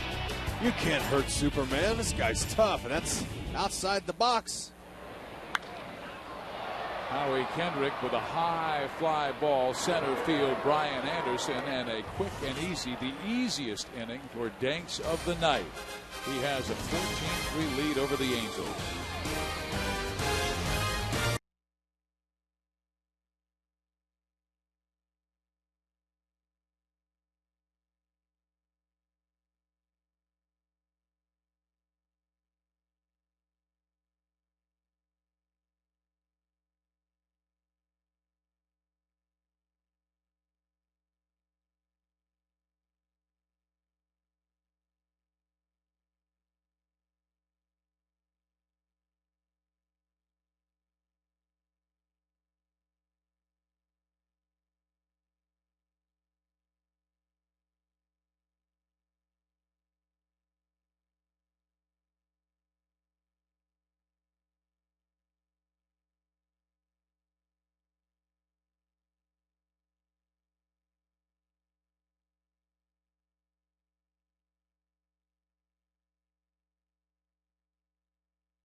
The White Sox and fans, Family Sundays at Angel Stadium are the perfect way to spend time with your family on the weekend. The next Family Sunday takes place this Sunday, May 31st.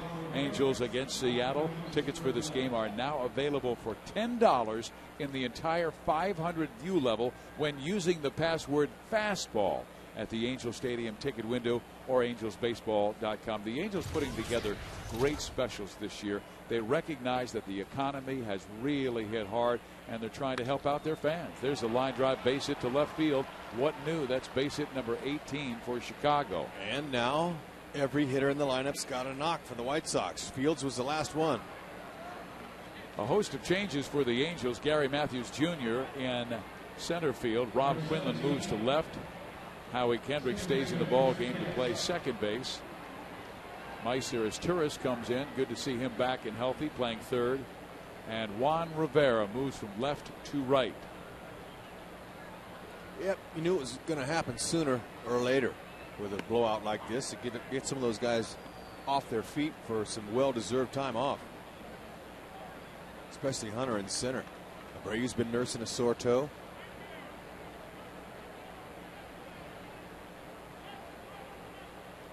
Bolger facing Chris Getz. A ground ball short. Ibar gets it to Kendrick. They've got one. They will not get two because Getz runs too well.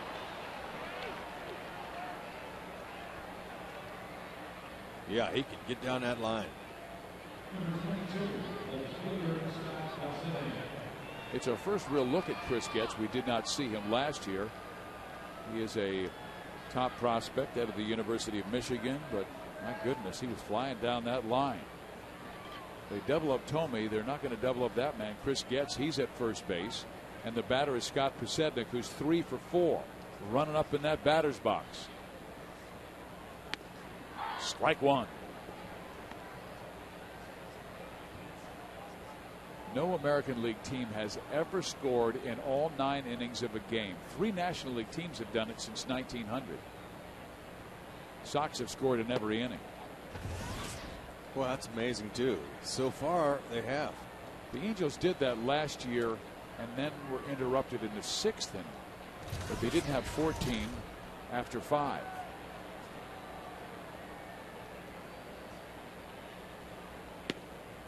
Again, he creeps up in that strike zone. Bolger misses with the fastball. It's 2-1. Gets at first base. 1 out.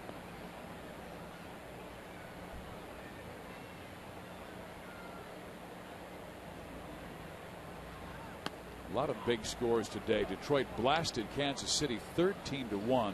Gerald Laird hit a home run in that game, but Detroit had 19 hits in the game, 4 by Miguel Cabrera, who knocked in 3 and now has 36 RBIs. Then you see that Cleveland 11-10 over Tampa Bay. Tampa Bay fans had a 10-0 lead and lost the ball game. This is the Coors Light 6th inning. Time for the Coors Light freeze camp. Check out Pasednik. He's walking up. He's stepping up in the batter's box, and it's working for him. He's got 3 hits tonight. 1-2, 1-2. He's got a nice little stroke working there as he steps up, and that is our Coors Light freeze camp, brought to you by Frost Brewed Coors Light. Well, he's doing a leadoff man's job. He's been on 4 times. 3 hits, now a walk. Alexi Ramirez has already tied his career high with 4 hits in this ball game. Fouls off the first pitch, strike 1. Ramirez singled in the first and scored a run. He singled in the second to drive in a run, then later scored. Singled in the third to drive in a run, later scored. Singled in the fourth to drive in a run, and again would come around to score. 2 on, 1 out.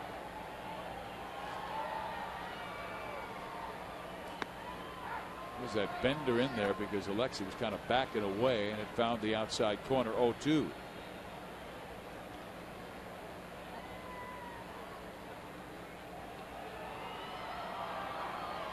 Last year, these two teams played 10 times. The Angels won 5. The White Sox won 5. But the Angels have not won a season series since 2005. A hook low. 1-2.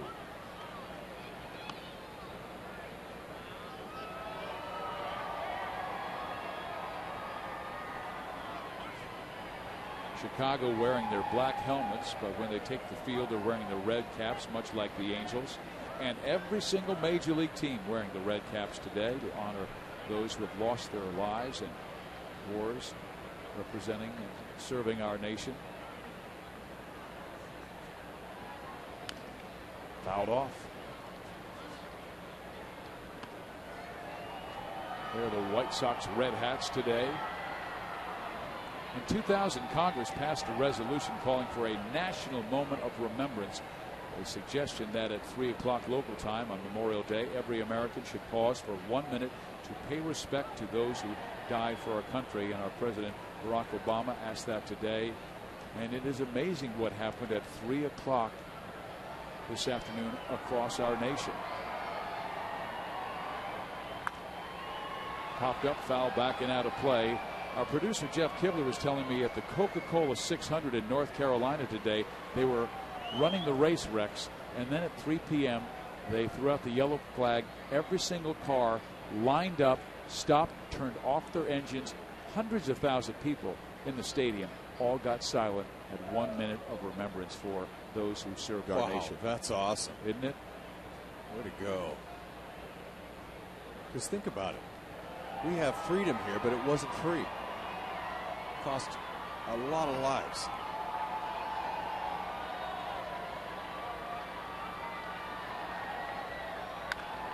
Foul. But then a Memorial Day is not about division. It's about coming together to honor those who gave everything. And when you think of baseball and service to America, you think about a guy like Hank Greenberg, who was coming off his second MVP season with the Detroit Tigers. hit .340 with 41 home runs and 150 RBIs. How about Teddy Ballgame? Well, Greenberg, when he was drafted in 19 games into the 1941 season, he gave up a $55,000 salary and took a $21 a month Army pay. Bolger just strikes out Ramirez, who's gone for the first time tonight, so he's 4 for 5. Hank Greenberg told the Sporting News, Rex, if there's any last message to be given to the public, let it be that I'm going to be a good soldier. Wow. That is just so great. There's a gentleman that sang the national anthem for us tonight. Adam Ellis, a naval lieutenant, did a beautiful job, and he will be singing for us in the 7th inning stretch, God Bless America. And our baseball song, Take Me Out to the Ball Game. There they were before the ball game.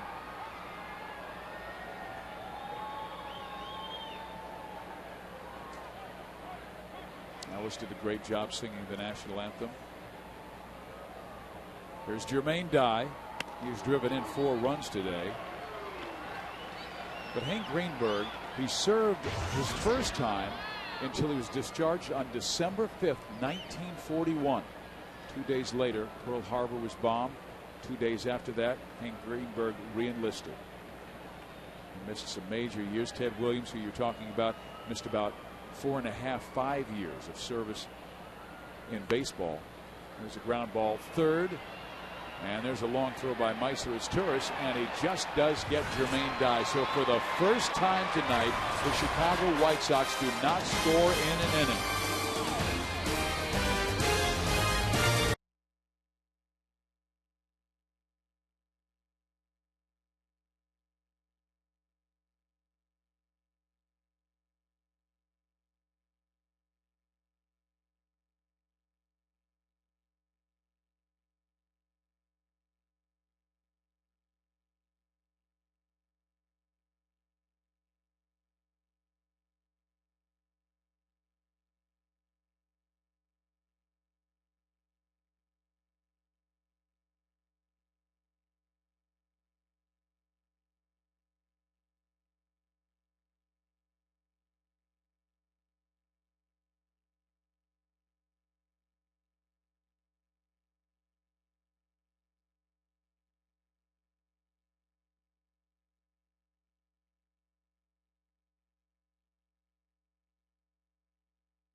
Juan Rivera will lead things off. A new first baseman for the Chicago White Sox. It will be Wilson Betemit for Paul Konerko. Rivera tonight 0 for 2 with a strikeout, and he was able to reach on a fielder's choice that was left stranded when Rob Quinlan then lined out. After 5 innings, John Danks throwing 89 pitches. He's now thrown 2 in this inning, so 91 for the ball game. Threw 28 in the first. Kind of settled down after that. He has walked 4. Struck out 3. had his first 1-2-3 easy inning in the 5th. The changeup really started working when he struck out Matthews and Guerrero. Vladdy is 0 for 3 in his comeback from the disabled list. In now.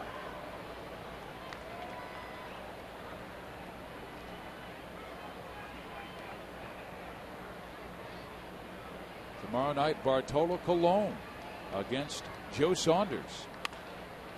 Ball ripped foul, and Colon was the starting pitcher the last time the Chicago White Sox had a night like the Angels are having tonight. Minnesota beat them 20-1 with Colon on the hill. He didn't last very long. Chicago at 19-24 came in 5.5 games back of the Tigers. Detroit won big tonight over Kansas City 13-1. Rivera works the walk to lead off the 6th inning, so that's 5 walks for Danks. Time for the Firestone leaderboard.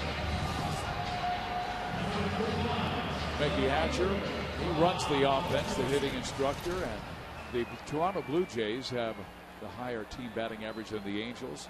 Angels at 282. They have 4 hits in this ball game. They also have 5 walks.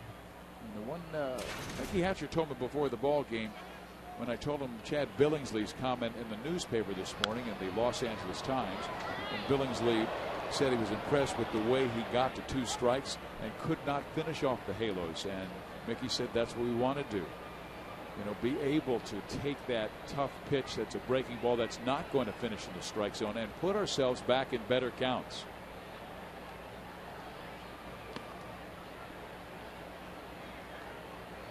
Let's see, 1, 2, 3, 4, 5, 6 teams scored in double figures tonight, 7 including the White Sox. Yankees got 11, Detroit 13. Tampa Bay had 10 and they lost 11-10. They could not protect a 10-0 lead. The Dodgers have the scoring high of the day with 16, a 16-6 win over Colorado. And the Pirates scored 10 in a 10-8 lead over the Chicago Cubs. They're still playing that one in the top of the 8th at Wrigley. Up the middle, trouble. Danks gets 1. And safe at first base is Rob Quinlan. Quinny hustled that one out. Good job. You know, you're not going to see anybody phoning their at-bats in or jeopardize the integrity of the game by not running the ball out. I like to see that. This is a game that some people would say is out of reach. But Quinlan digging hard at first base. All starts with Mike Scioscia. This will be one of those turn-the-page games. Forget about it, fellas, and go get him tomorrow. Henry Morales, 1 for 2 with a double. Slammed one in the gap in right center field that Brian Anderson made a nice running catch on to end the first inning where the Angels scored 3 times. And then he doubled down the right field line in the 4th. He says he's feeling more and more comfortable with his right-handed stroke. Missed somewhere. Yeah, that's a good spot. Good ball for him to handle.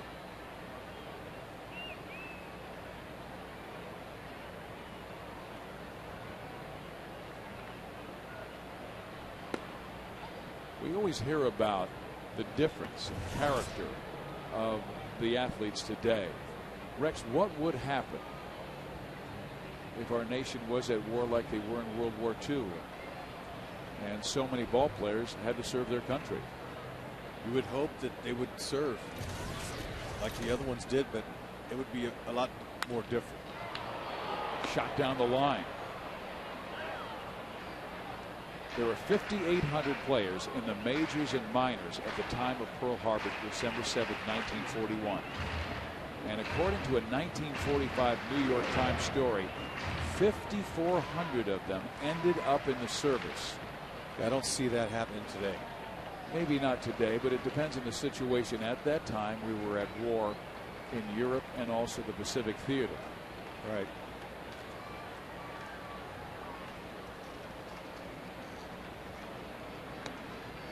But there were remarkable stories. In 1941, Joe DiMaggio, he hit safely in 56 consecutive games. In 1942, he became a a month enlisted man.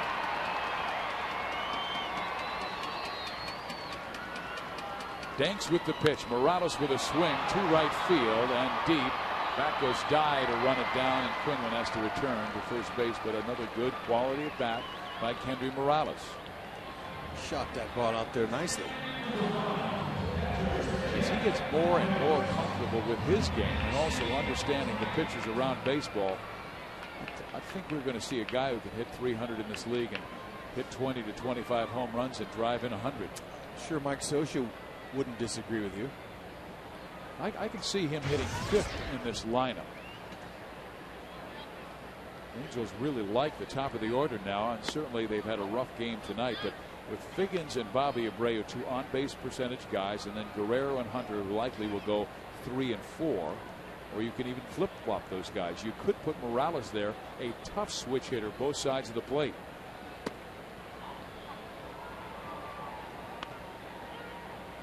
Just the way Kendry has been pitched recently shows a pitcher's respect for him.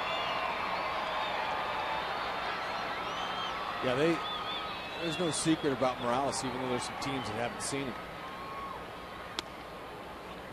Who are the players that you came up with who came from other countries, whether it was Venezuela or the Dominican Republic or Puerto Rico, when you were playing in the minor leagues and you said, wow, this guy's impressive, he's going to make it, and he's going to make it quickly? Well, how about Jose Rio, the Dominican dandy? He made it to the bigs at the age of 19. That's right. We were teammates in A-ball with the Yankees. There's been a few phenoms, they call them. Of course, Doc Gooden, he made a fast track. He's from America. A walk to Jeff Mathis, his 2nd of the ball game. 6 walks for John Danks tonight, so he has been laboring throughout. And here comes his pitching coach, and DJ Carrasco, who is warming up in the 2nd inning, continues to do so here in the 6th. That's Donnie Cooper, the pitching coach, coming out to the mound to talk to Danks. You just see DJ warming up. Donnie Cooper. This guy's been with the organization for 22 years.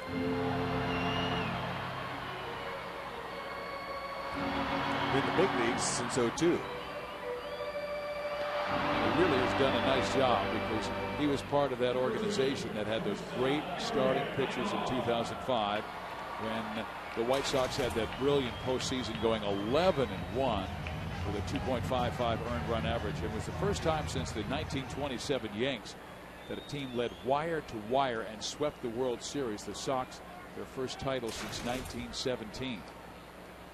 Knocked off the Angels. Eric Ibar with 2 on, 2 out. Strike 1. Ibar is grounded twice to second base.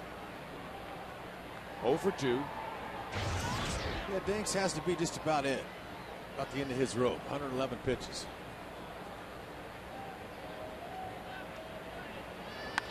Ibar cracks it in the alley, left center field. In comes Brian Anderson to make the catch, ending the Angels' threat.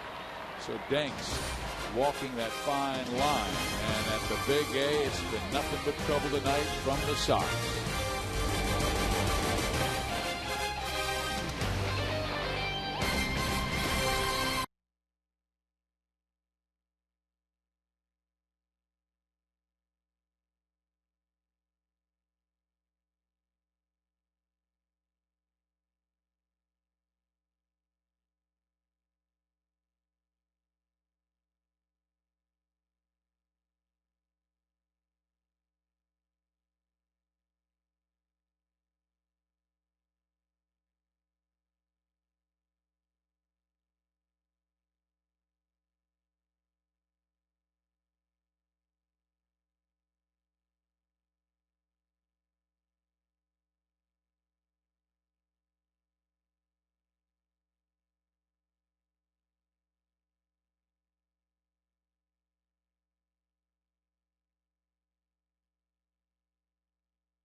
Father's Day experience at Angels Stadium courtesy of the Stanley Works, official tools of Angels baseball.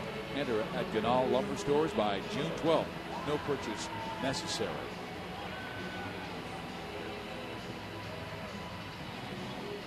Our In-N-Out Burger, who's in, who's out. You see who's in, Justin Spire. And he is replacing Jason Bolger, who is out. Justin pitched very well in his last outing against the Dodgers. Struck out a pair in his 7th inning of work. He will face Corky Miller, pinch hitting for Jim Thome.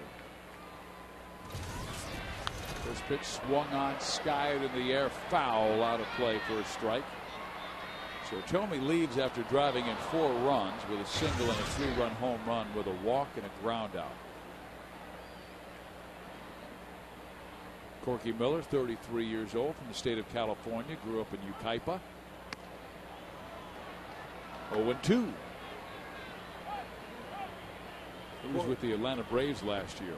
He kind of reminds you of kind of a throwback player. Yeah, he does. You know, it's just a guy, just a baseball player. Just a bit outside or inside. It was a little high. And Justin Spire said, hey, it slipped out of my hands. I was trying to throw the split finger pitch. And this baby came flying out. Yeah, it's a field pitch, but obviously he didn't feel that one. Even Justin smiling about it. Okay, let's get the grip back. He's going for the strikeout. Corky Miller's got to say, where's he going to throw this one? Oh, man. That one had a hard time getting to the zone, too. So why don't we go back to the heater?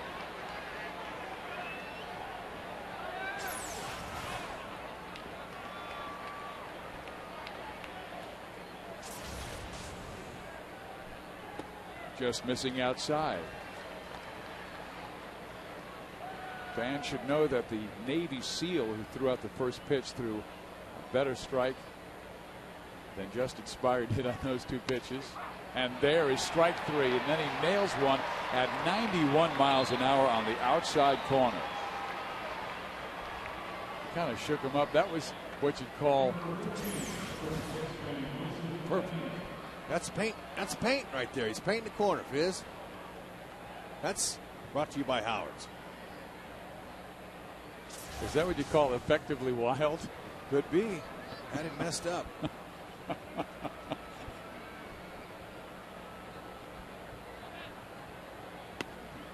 There's a strike. I'm just laughing at your comment. That's a field pitch. It's a field pitch, and he didn't feel it. No, he didn't. Low and inside. 1 ball, 1 strike. Angels trailing 14-3. Good news is that Texas lost their ball game to the New York Yankees, and they were pounded 11-1. So the Angels likely will still be 3 games back after tonight's play. Angels coming home after a 5-5 trip to Texas, Seattle, and Dodger Stadium. Betemit getting a chance to play. Pops it up left side. Rob Quinlan takes care of it, and a quick 2 outs here in the 7th inning. White Sox scored 3 times in the first, 4 in the second, 4 in the third, 2 in the fourth, 1 in the fifth, and the Angels finally quieted them in the 6th, and they're trying to do the same in the 7th inning. They have retired a game-high 4 in a row. Well, no, they tied it because they retired 3 straight from Rodriguez to end the 2nd, and then the opening out of Fields in the 9th. And that streak is broken on a base hit by Brian Anderson. It's a couple hits for him since he's came in for Quentin.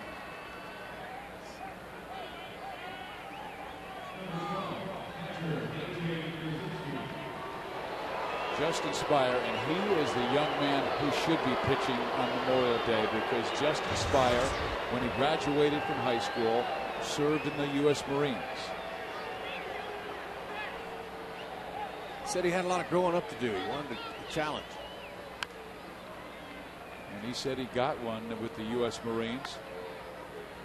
It was a great opportunity. And he said, you know what?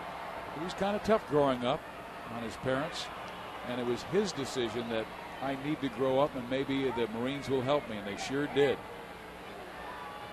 Right now he organizes visits with teammates to spend time with young patients at Children's Hospital of Orange County.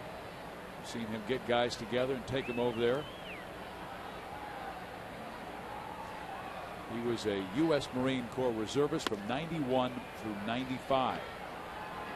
You know, and in November in the offseason, the Angels team up with Bank of America and they let special needs kids in the Challenger League come out here and play games. Justin's always out here. 2 years in a row he's been out here. Base hit right field. Pierzynski is on for the second time. He's 2 for 5. You see Justin out there on the mound pitching underhand to these kids, and you know he's got a lot of personality, a lot of energy. He just has a ball with these kids.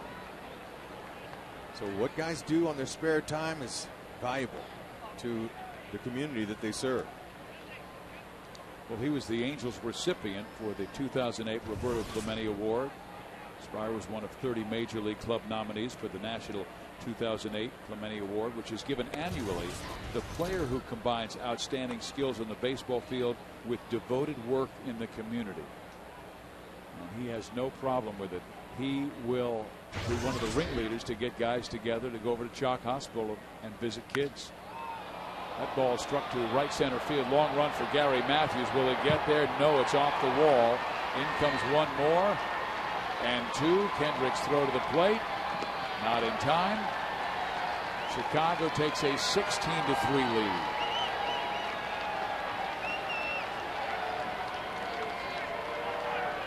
Yeah, no chance for Matthews there. That ball hit midway up the wall in right center. That's a long way to go.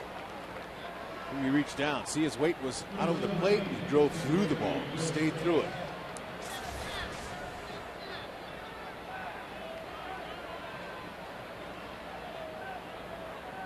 Tough night for pitching coach Mike Butcher and Mike Scioscia. Trying to get this one over. 16-3. You don't want to burn too many members of that bullpen up, because when Irvin Santana, the starting pitcher, only went one, they need help from the minor leagues as soon as tomorrow. Rafael Rodriguez still has options, so he might be going down. That's just a guess here. He went 3.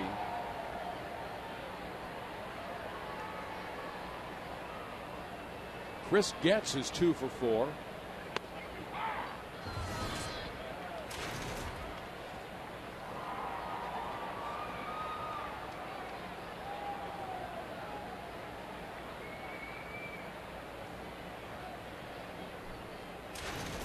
Spire wants to get together with Jeff Mathis, discuss how to address Chris Getz out. This is the best offensive game of the year for Ozzie Guillen's team, who's being managed by Joey Cora. I mean, 21 hits tonight, a season high, and a club record 29 hits they had against the Kansas City A's back in 55 hits, and they had 29 runs in that game. Wow, that'll raise some averages.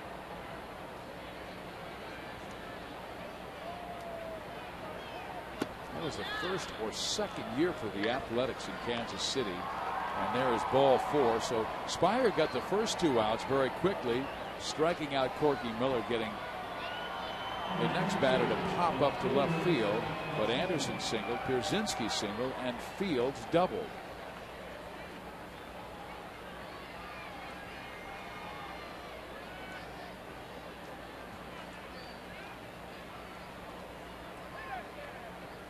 Mike Butcher going to the telephone. He may start another Angel to get ready, but he'd like to see Spire finish this out and maybe go the 8th for the Angels, so they can save strong members of that bullpen for tomorrow. Ooh. And it looks like he hit Fields in the back, and Justin getting a little wild here. He has loaded the bases. It's Sednick with his on base 6 times. Excuse me, it's 5 times and 6 at bats. It's pretty good. Now that just clipped him off the shoulder. Mathis caught it. So Fields is now at third base, Getz at second base, and Pasednik at first base. 3 hits for Scott, a walk and a hit batter, and here's Ramirez 4 for 5, and the pitch to him in there for a strike. We're in the 7th inning, and Ramirez has already been up 6 times.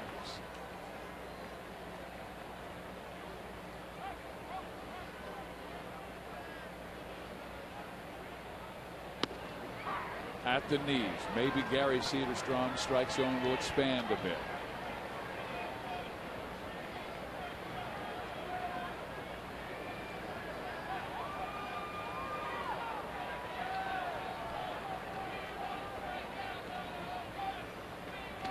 Breaking ball misses down low. Count moves to 1-2. Nice block by Mathis. Can't tell any of these guys that it's a blowout game. They're all giving their best. Things happen in baseball. And Chicago has been on everything. They have really rained the base hits against the Angels tonight. The pitch on the way, a grounder up the middle. Ibar knocks it down, flips to Kendrick. They get the out. A questionable call, but when the team leads by 13, let's get her done. And the Angels finally do. They do give up 2 runs in the 7th. That's a fine play there. Spire will take that. Says, man, that'd have been another earned run. Watch his backhand, no look. He flips it, and he got him. Right now, we will stay here at the ballpark and listen to Navy Lieutenant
Verizon, America's largest mobile-to-mobile calling family.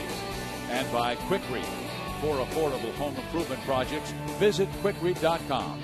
Quikrete, it's what America's made of. Back at the Big A, the Angels are getting blasted by the Chicago White Sox 16-3. Well, she's still dancing. She's sticking around for the entire affair and waiting for the patriotic fireworks show after the ball game. The new pitcher, he's been warming up since the second, DJ Carrasco. And the first pitch outside.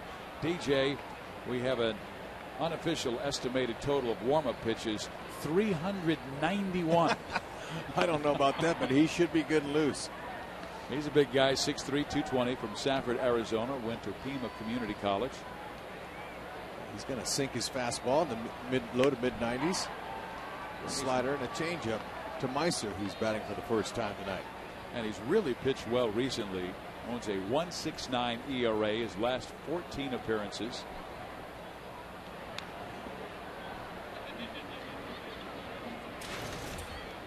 Meiser is tourist fit, hitting in Sean Figgin's spot.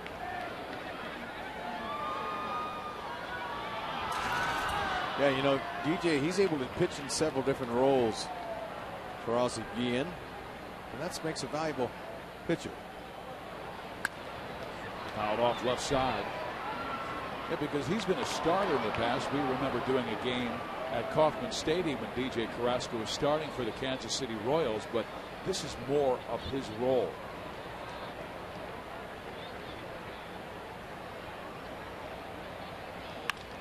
Ground ball. First baseman cuts it off, gets it to Carrasco in time, and there's one out.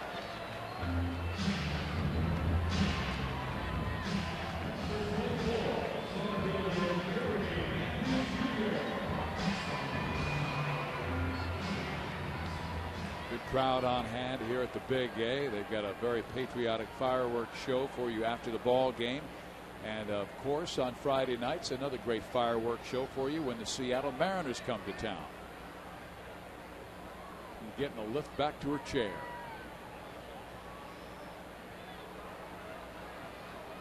"16 runs on 21 hits for Chicago.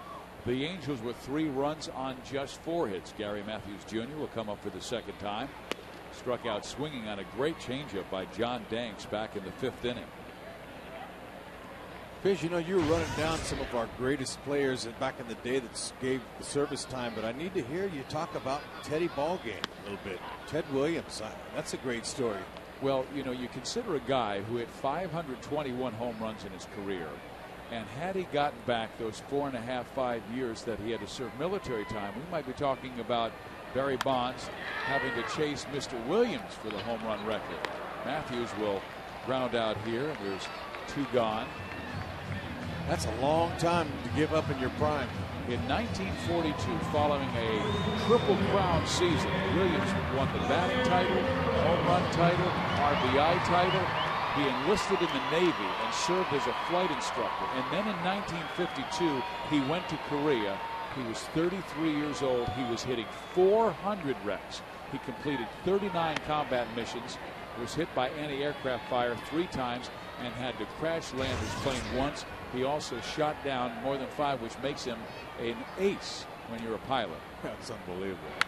Here's a shot back up the middle. Carrasco takes care of it and takes care of Vlad Guerrero. So the Angels done in their half of the 7th. Well, history's biggest hit is back. Don't miss this sneak peek of Ice Road Truckers.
Like the big halo will be lit tonight, but we've seen stranger comebacks. This would be a wild one. The Angels trailing by 13. Jermaine Dye has had a heck of a show. He singled to drive in a run in the first, hit a 3-run home run in the second, walked and scored in the third, so he has driven in 4, scored 3 times, and has a couple of ground outs. Hit sharply as Torres has it. 1 out. Man, he's got nice hands. That ball came up on him here at the last second. Routine for him. Solid ball player. Put him anywhere in that infield, and you could trust him to make almost every play at it.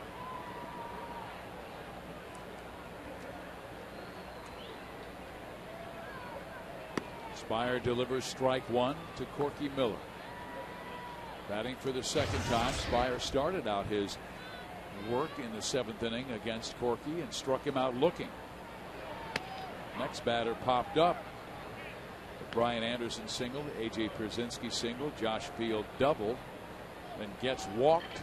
Sednick was hit by a pitch, so not an excellent inning in the 7th for Justin Spire. Miller pops it up, shallow left. Ibar takes care of it for out number 2.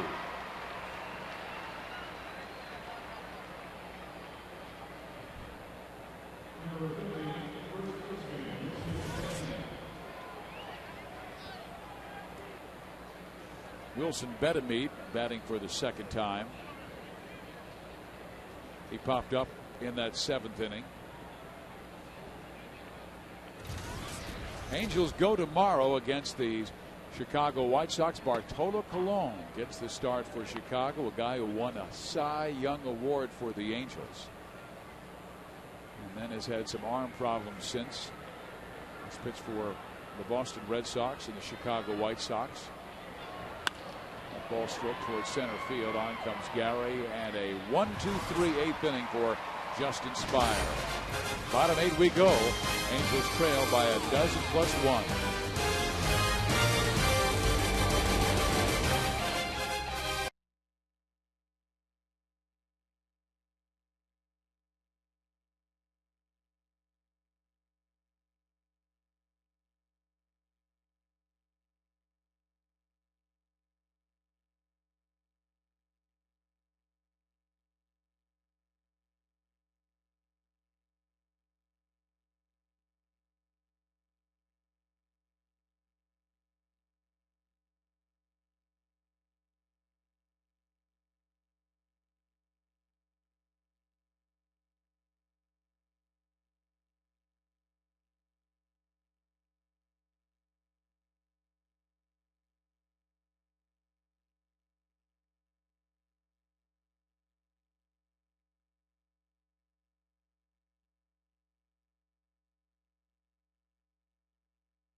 We can come back in this one. Angel fans in red, they painted their bodies for this big game. It looks like the Angels may not find success. Howie Kendrick. Kendrick takes high. Howie flied out to center field his first time up.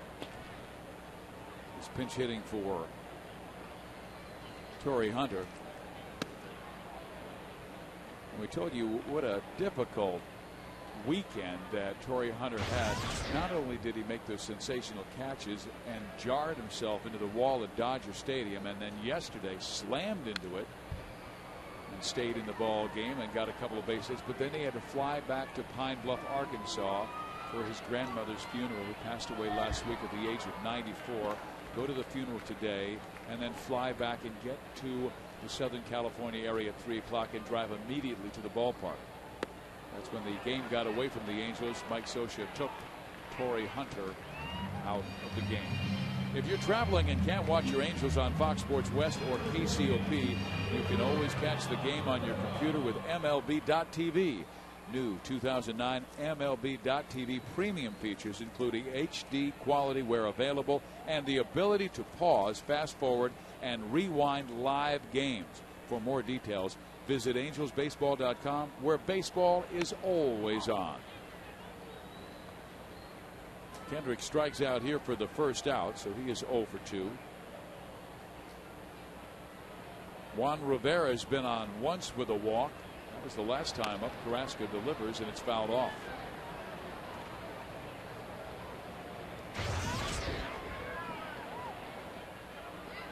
Angels simply trying to stay close to the Texas Rangers before they get everybody back. Kelvin Escobar will be coming back early June, and he likely will take a spot in that starting rotation. The Angels hope to get more rhythm and confidence to the work of Ervin Santana and John Lackey. Ground ball short. Ramirez has it. Nice play. 2 outs. That kid at shortstop, man, he's got real nice skills. See him coming, getting that right away, off balance, almost nonchalant, because he's so natural. He's got such great hands and good feet.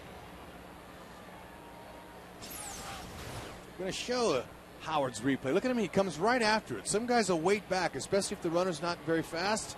But he comes after it and gets him by plenty. He is a terrific athlete, because last year he played second base for the Chicago White Sox.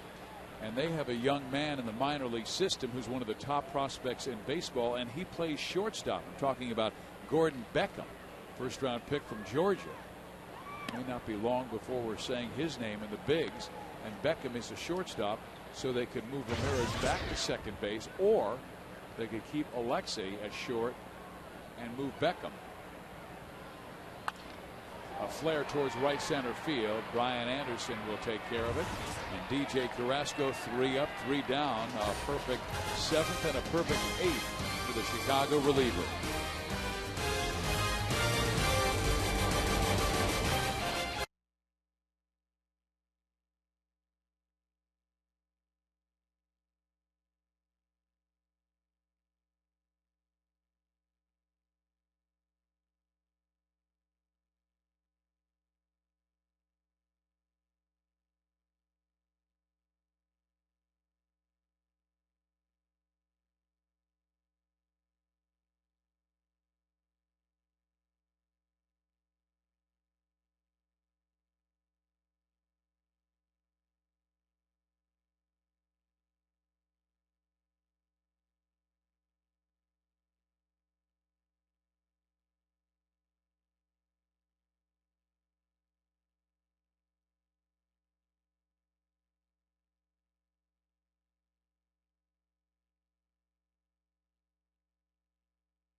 Cheapies, they were hit hard. That's Lexus pursuing perfection tonight, and this one can't get over soon enough for some Angel fans. And if not for those 3 home runs and those other 18 hits, the Angels are right in this ball game. Yeah, that's a big if. But ninth inning we go. Jose Arredondo trying to just finish things off. The Angels bullpen did not fare well as Ervin Santana gave up 7 runs in 1+ innings. But then Rodriguez, Bolger, and Spire gave up the rest. So that's another 9 runs tacked down to the bullpen, who came in dead last in Major League ERA at 5.71. So we're back up near 6. Swing and a miss. Brian Anderson, 2 for 4 in the ball game, replaced Carlos Quentin, who hurt his left heel in the first inning.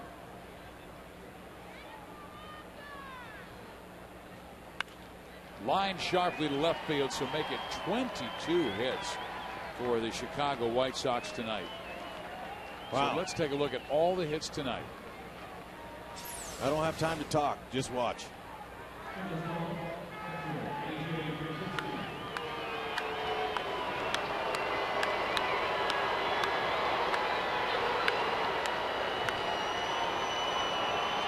I'm absolutely exhausted watching. Woo, man, that's some solid contact too. A.J. Pierzynski up. And this was a team that was struggling coming in scoring runs, but they've scored a season high 16 runs on 22 hits. Not done yet. Pierzynski with base hit number 23 for Chicago. At least they're not taking it first to third. But the Angels need to straighten out their bullpen, because Arredondo so important last year to the Angels' success, and he has been inconsistent this year. Just wants to keep his focus here in the 9th inning, pretend like the game's on the line.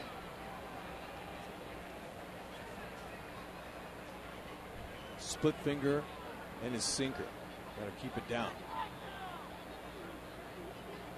Arredondo suffered his first loss of the season in his last outing, and it was all about command. He was very wild and walked in the winning run at Dodger Stadium in the 10th inning. He does, though, have a major league leading 12 holds, so he's been able to hold the lead 12 times.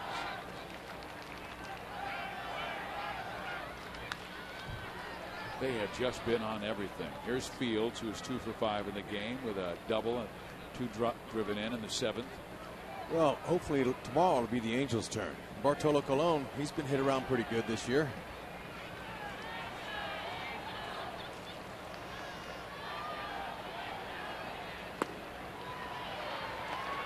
Arredondo will get Fields here in the 9th inning, and that's the first out of the 9th.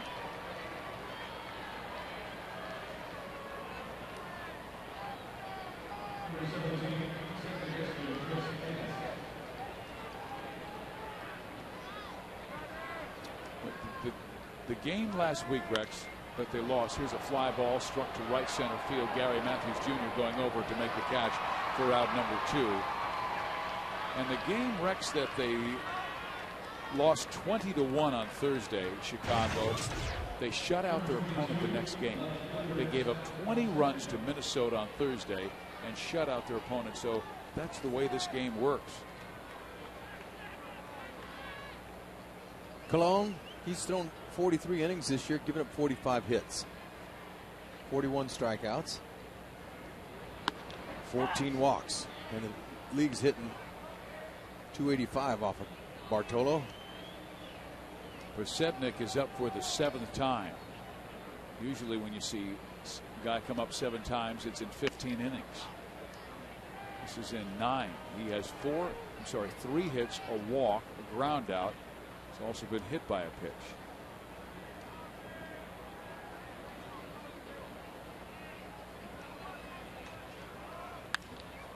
A line drive towards left. That's a base hit. In comes one more to make it 17-3. A double for Scott Podsednik, a 4-hit game and 2 RBIs.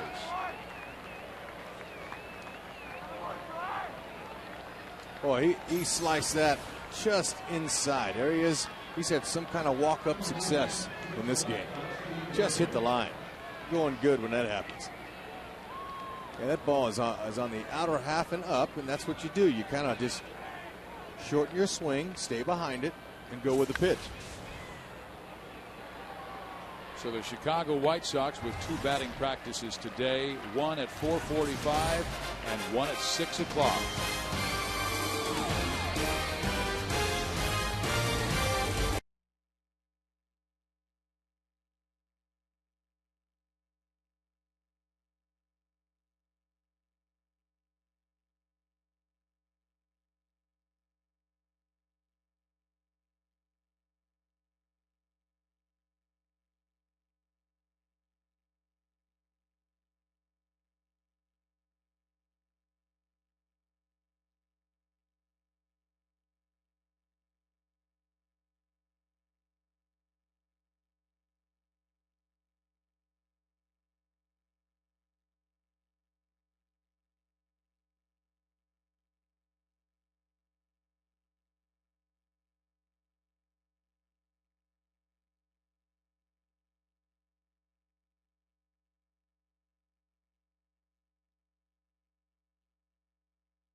The first game of this homestand. A new pitcher comes on for Chicago. It's Jimmy Gobble, a 6'3" lefty from Bristol, Tennessee. Give the Angels another chance at a left-hander with Morales on deck. That's good. He needs more at-bats. It has been a rough evening for a couple of Southern California teams. The Angels getting blown out by 14. And the Lakers were knocked off in Denver tonight, 120-101. So they lose by 19. That series now even at 2 wins each.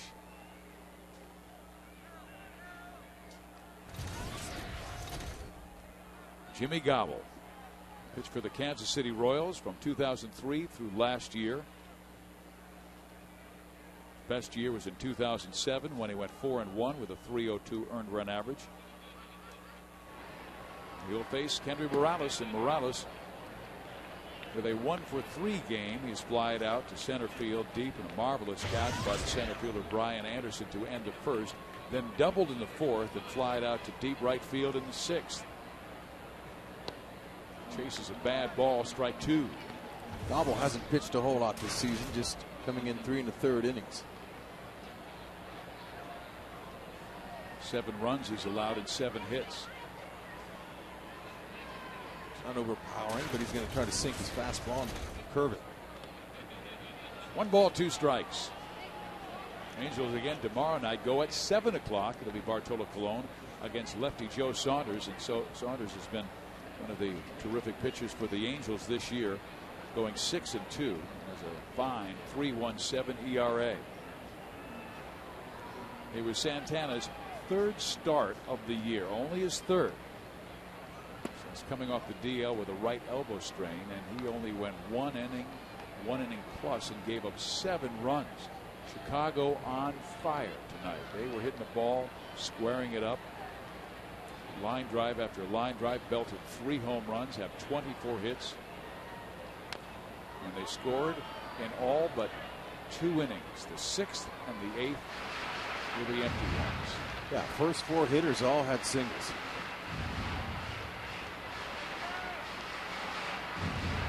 There are the numbers.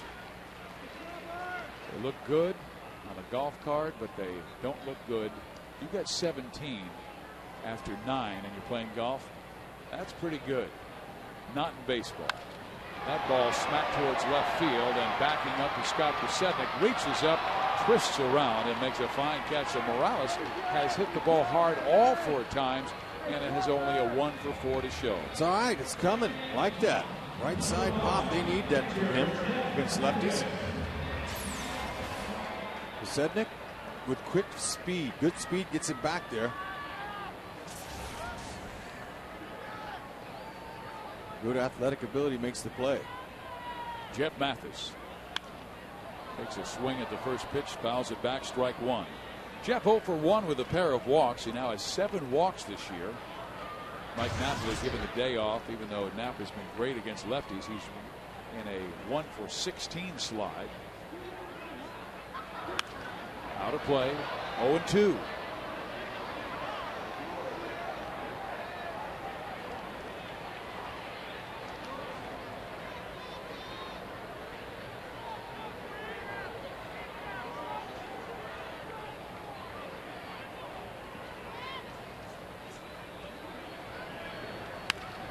There's a line drive right to the third baseman, Josh Fields, for out number 2.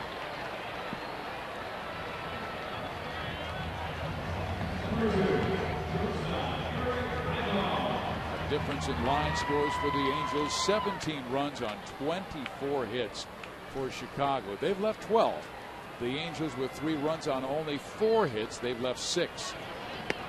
Eric Aybar takes strike 1.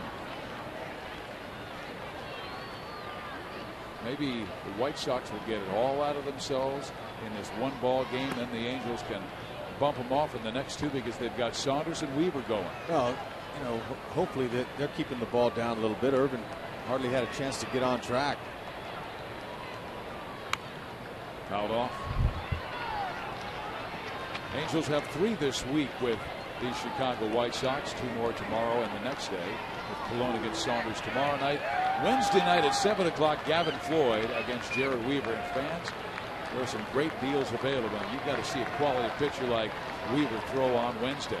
Then Thursday off, and then Friday, Saturday, Sunday against an American League West foe in Seattle.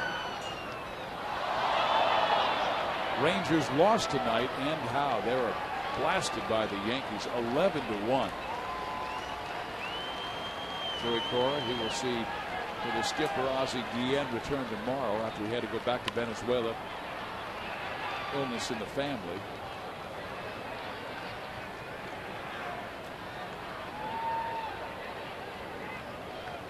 So Chicago with the high scoring total of the night. White Sox have 17.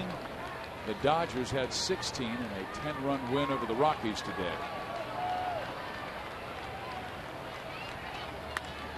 Aybar to center field. Anderson right there.